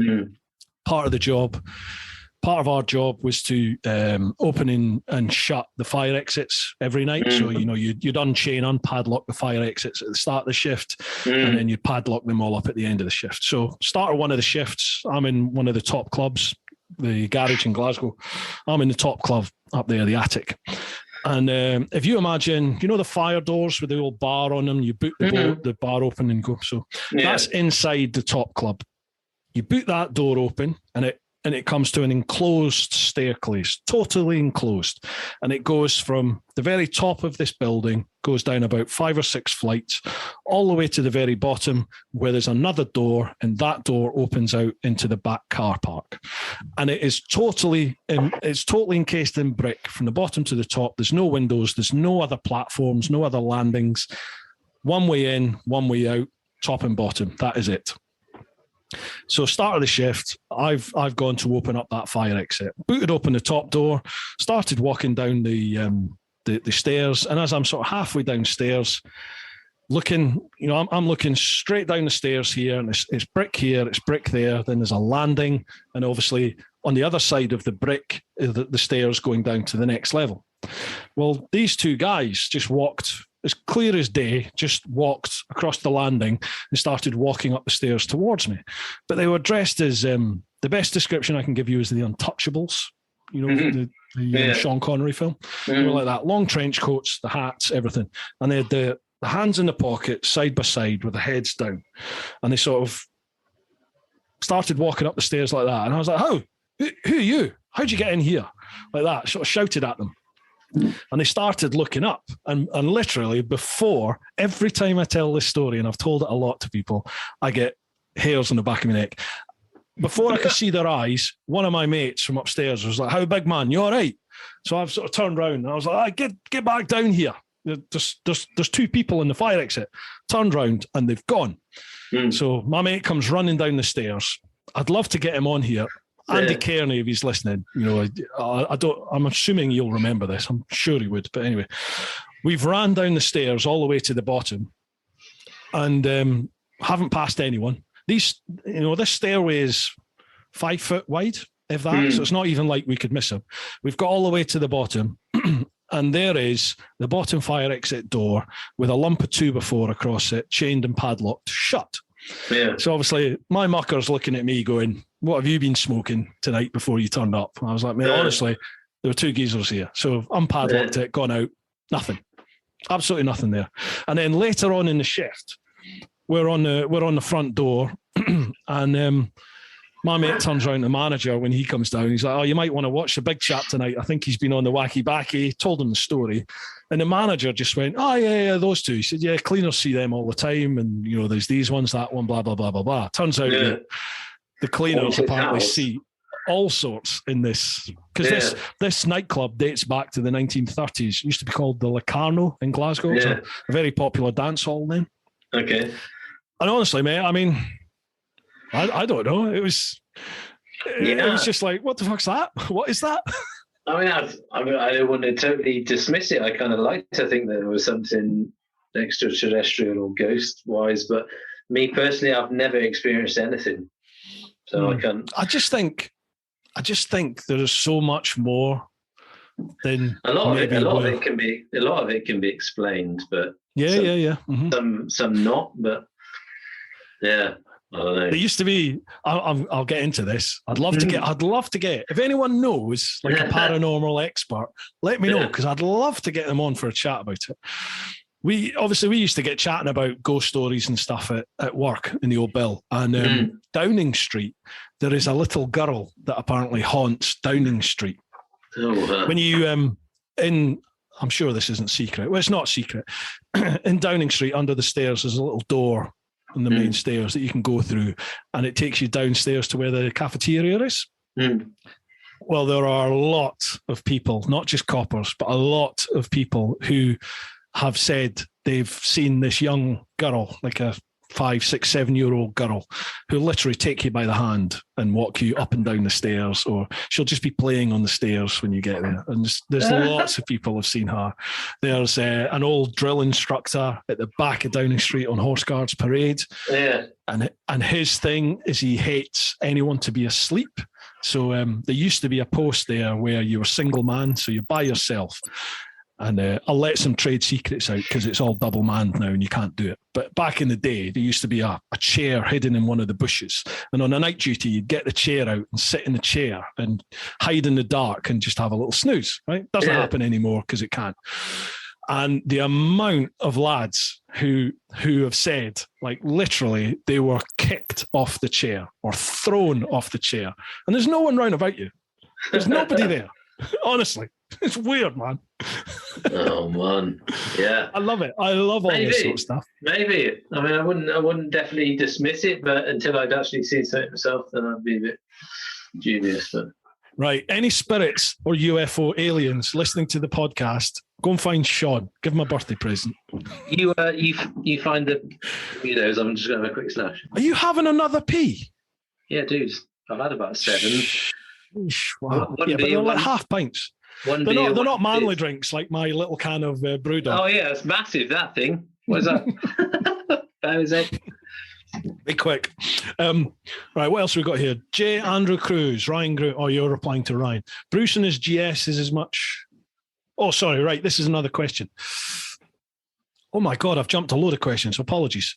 Will's MTV, how are you getting on with the XR? Loves your channel. Right, Will's, we will cover that when we get back. Let me... I'll tell you what, we may as well just wait. Now, what do you folks think? What do you folks think of the whole UFO and ghost thing? I mean, sheesh. I'm open to it. I just think when you look up, especially with UFOs, when you look up at the sky, you cannot tell me that we are the only things here. That just doesn't make logical sense to me. And my sort of thinking on, again, this is heavily Joe Rogan influenced because I do listen to him a lot. But I agree with this. I kind of think a lot of the UFOs that we see, I kind of think they're maybe just us from the future with that ability to come back. Because, again, if you're not familiar with Joe Rogan when he talks about, if you look at how the human race has developed, our heads have got smaller, our heads have got bigger, and our muscles have got smaller. And then you look at the reports of like the little green men that we hear about. They've got massive heads, tiny little bodies, no genitalia or anything like that. And you look at where we're headed. Where did I just walk into? Yeah, exactly. Yeah, you have walked into this. I'm saying that my kind of thinking is maybe a lot of these alien sightings, maybe it's just us from like 1,000, 2,000, 3,000, 4,000 years in the future. and we've got that ability to come back. Because would you not want, the first thing I'd want to do if we could time travel, I'd want to go back and, you know, look at the dinosaurs and look at Egypt and look at the Braveheart days. I'd love to go back and have a look at the war. Like, Jesus, what happened during the Second World War, and the big one where loads of alien sightings, the first nuclear explosions, Hiroshima, Nagasaki, all that sort of stuff. You'd want to look at those key points in history, wouldn't you? Would you want to be there? You wouldn't want to be there at a time, though. Yeah, I mean, I wouldn't. Yeah, you're not going to want to be at that specific point, but you'd like to be in the world at some point to be definitely there and see. Yeah, definitely to see some. Yeah, you're not with it yet, are you? You're not with it. No, I've just been clocked by the neighbours pissing in the hedge.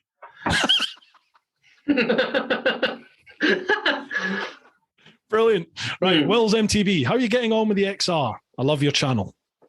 Oh, mate, I'm going to tell you something now. Well, I've done 600 Ks on the XR. I've had it 3 weeks, but I've not had time really to get out on it much. My parents came over for a week, so that was out the window. But I went out day before yesterday to film a vid. I had a fault come up on the display. No. Yeah, so it's in the workshop already. So it's. The bike thinks the rear shock's knackered, but the rear shock isn't knackered. And the posh BMW diagnostic laptop can't say what's knackered. So I'm going to get a phone call tomorrow to discuss what's going to happen. Have they given you a courtesy bike? No, I don't need one because the bike's not faulty. It still rides fine. But I was out on a ride. Fault came up on the display. Spring strut adjustment failure. Ride with caution to your nearest dealerships or a road. Yeah. So I took it there. I was like, this has come up. They put it onto the laptop and they were like, I don't know. The fault's in there. It can't be deleted, but it won't say what's wrong. It says the fault, but it doesn't say where it is and whatnot. And it just says something of the rear shock. But computer says maybe. Yeah, we tested your rear shock. It can be fully adjusted, you know, with all the different bits and bobs, preload and dampening. It can all be adjusted. It all works fine.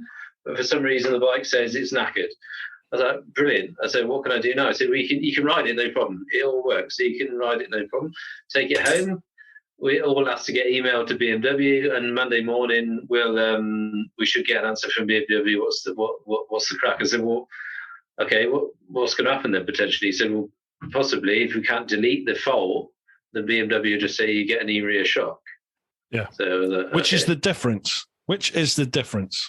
Yeah, again, brand new bike. I don't know. Every XR that I've had, it's been a problem, but it's been looked after. So yeah, I'll know from Monday what the issue is. But from what it is, I can ride the bike. I'll probably ride it tomorrow for a bit because I need to get some bits and bobs done. But yeah, I'll get sorted out. But there you go. So follow Shaun's channel to find out more, people. Yeah, but other than that, the bike is mint.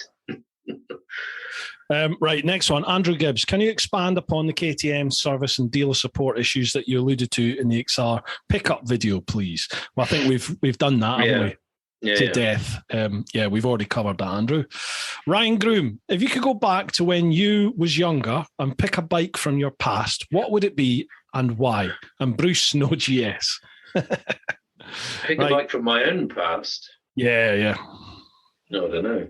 There's not many. Oh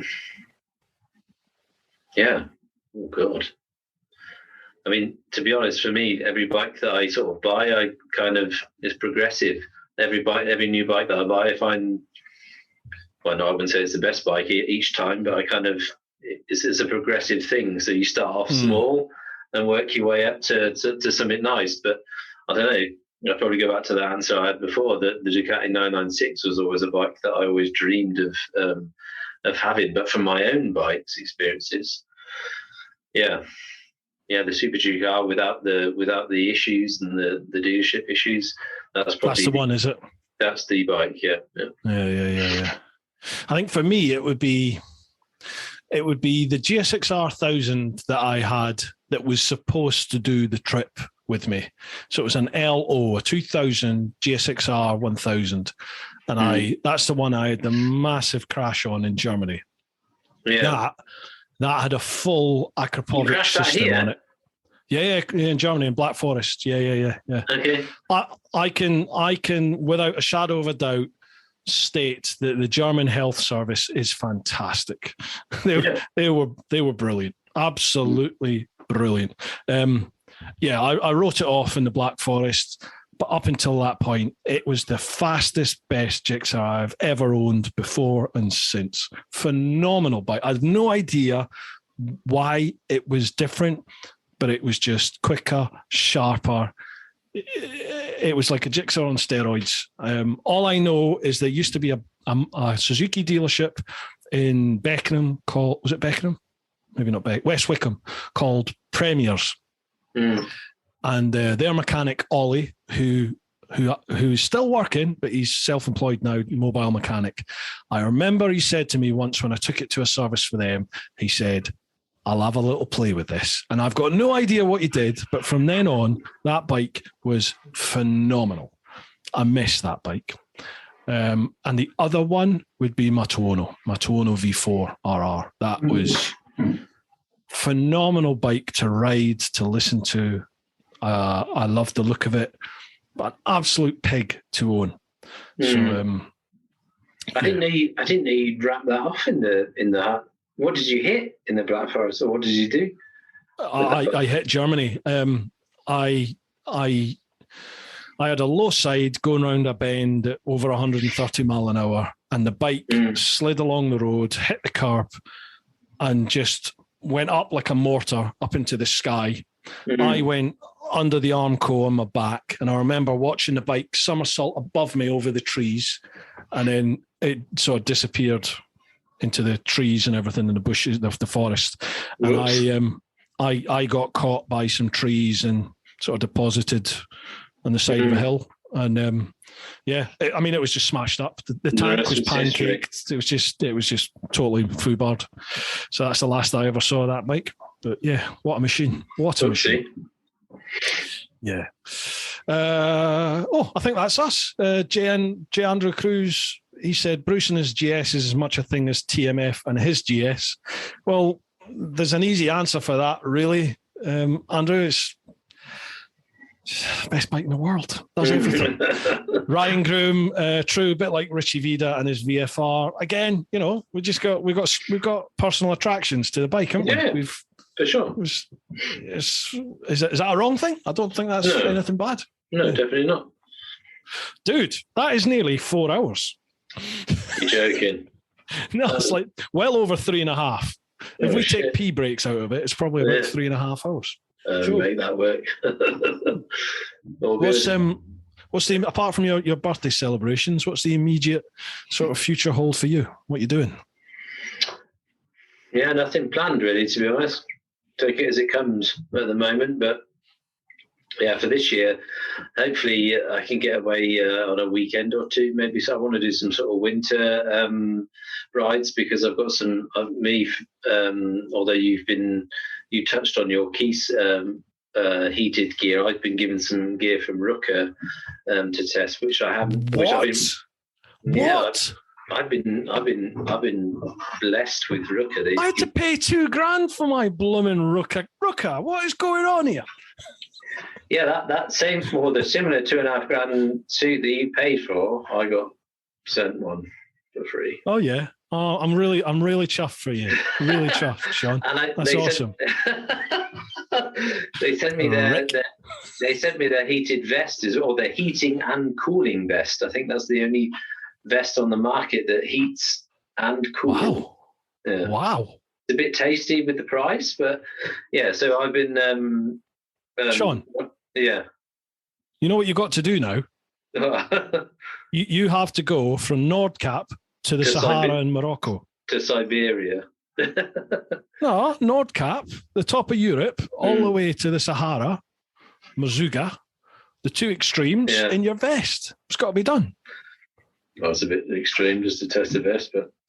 Ruka, if you were going to send that to me, that's what I would do. That's all I'm saying. Okay, if you were to send that to me, that's what I would do. What can I say? Yeah, so I've got some winter stuff that I want to get done just to sort of give that the sort of a good look into, and then other than that, sort of Christmas wise, we don't know what's happening with Christmas. All the numbers and figures have gone skyrocketed through the roof the last couple of weeks. So, what with COVID? Yeah, so we don't even know. We could be sort of heading towards. I don't think another lockdown will come, but I think towards Christmas, December time, I think we'll have some sort of stricter rules in place. Here in the UK, hand on my heart, I didn't even know it was a thing anymore. I don't follow it anymore. I don't watch news. I don't follow any of that shit. You guys don't even wear masks now, right? Mm-mm.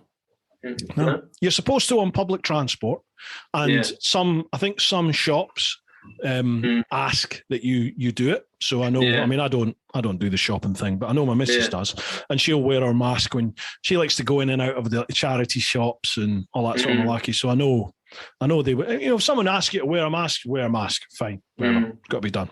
But we're still 100%. Life's carried on. Mask shite, which I don't get on with it all. But the numbers are going through the roof again. So I don't know what lies for us for December. Are your death rates going through the roof, or is it just infection rates? No, it's just infection rates. But same here in the UK. So it's obviously, but you guys are obviously I don't know what the percentages are for vaccinations, but we're pretty much up there with high percentage rates of people that are vaccinated. But still, I don't know what's happening. I don't really. I'm the same as you. I don't really pay attention to it anymore. It doesn't really affect me too much, and I don't watch it. Because it's been going on too long. You just get annoyed with it all. So, but the plan for me, I mean, for biking, nothing. I don't think nothing will change, because obviously biking's a thing you can do anyway. It's whether you can overnight in hotels, but I can't see that changing. But hopefully Andy can get some time in December. He is going to look into that, because we do want to get away on a sort of winter weekender. But if he hasn't got time, then I shall do something with Todd for sure. So we shall see. Right. Well, folks, please get on over to Shaun's channel, send him some support, subscribe if that's the thing that you're into. And if you like my stuff, you will 100% like Shaun's stuff. I'll give Andy a plug as well, AMC Andy Mancam. You two, you deserve so much more than in terms of subscribers than what you have. You really do deserve a lot more, for sure. The content is shit hot, people. Get over there, check it out, show them some love. Dude, I really do appreciate you giving me almost 4 hours of your Sunday afternoon. Thank you very much. Always a pleasure, Bruce. No problem at all. Happy birthday when it comes. Yeah, Thursday. Thursday is the day. So 40th on Thursday. Everyone send him a happy birthday. Well, this audio podcast will come out on the Wednesday. So make sure the following day you send Shaun some love on his socials. All right. What a great 40th if all of a sudden we can get him to 20,000 subscribers on his YouTube. Let's do it. Magic. Let's do it. Do it, people. Yeah. Get over there.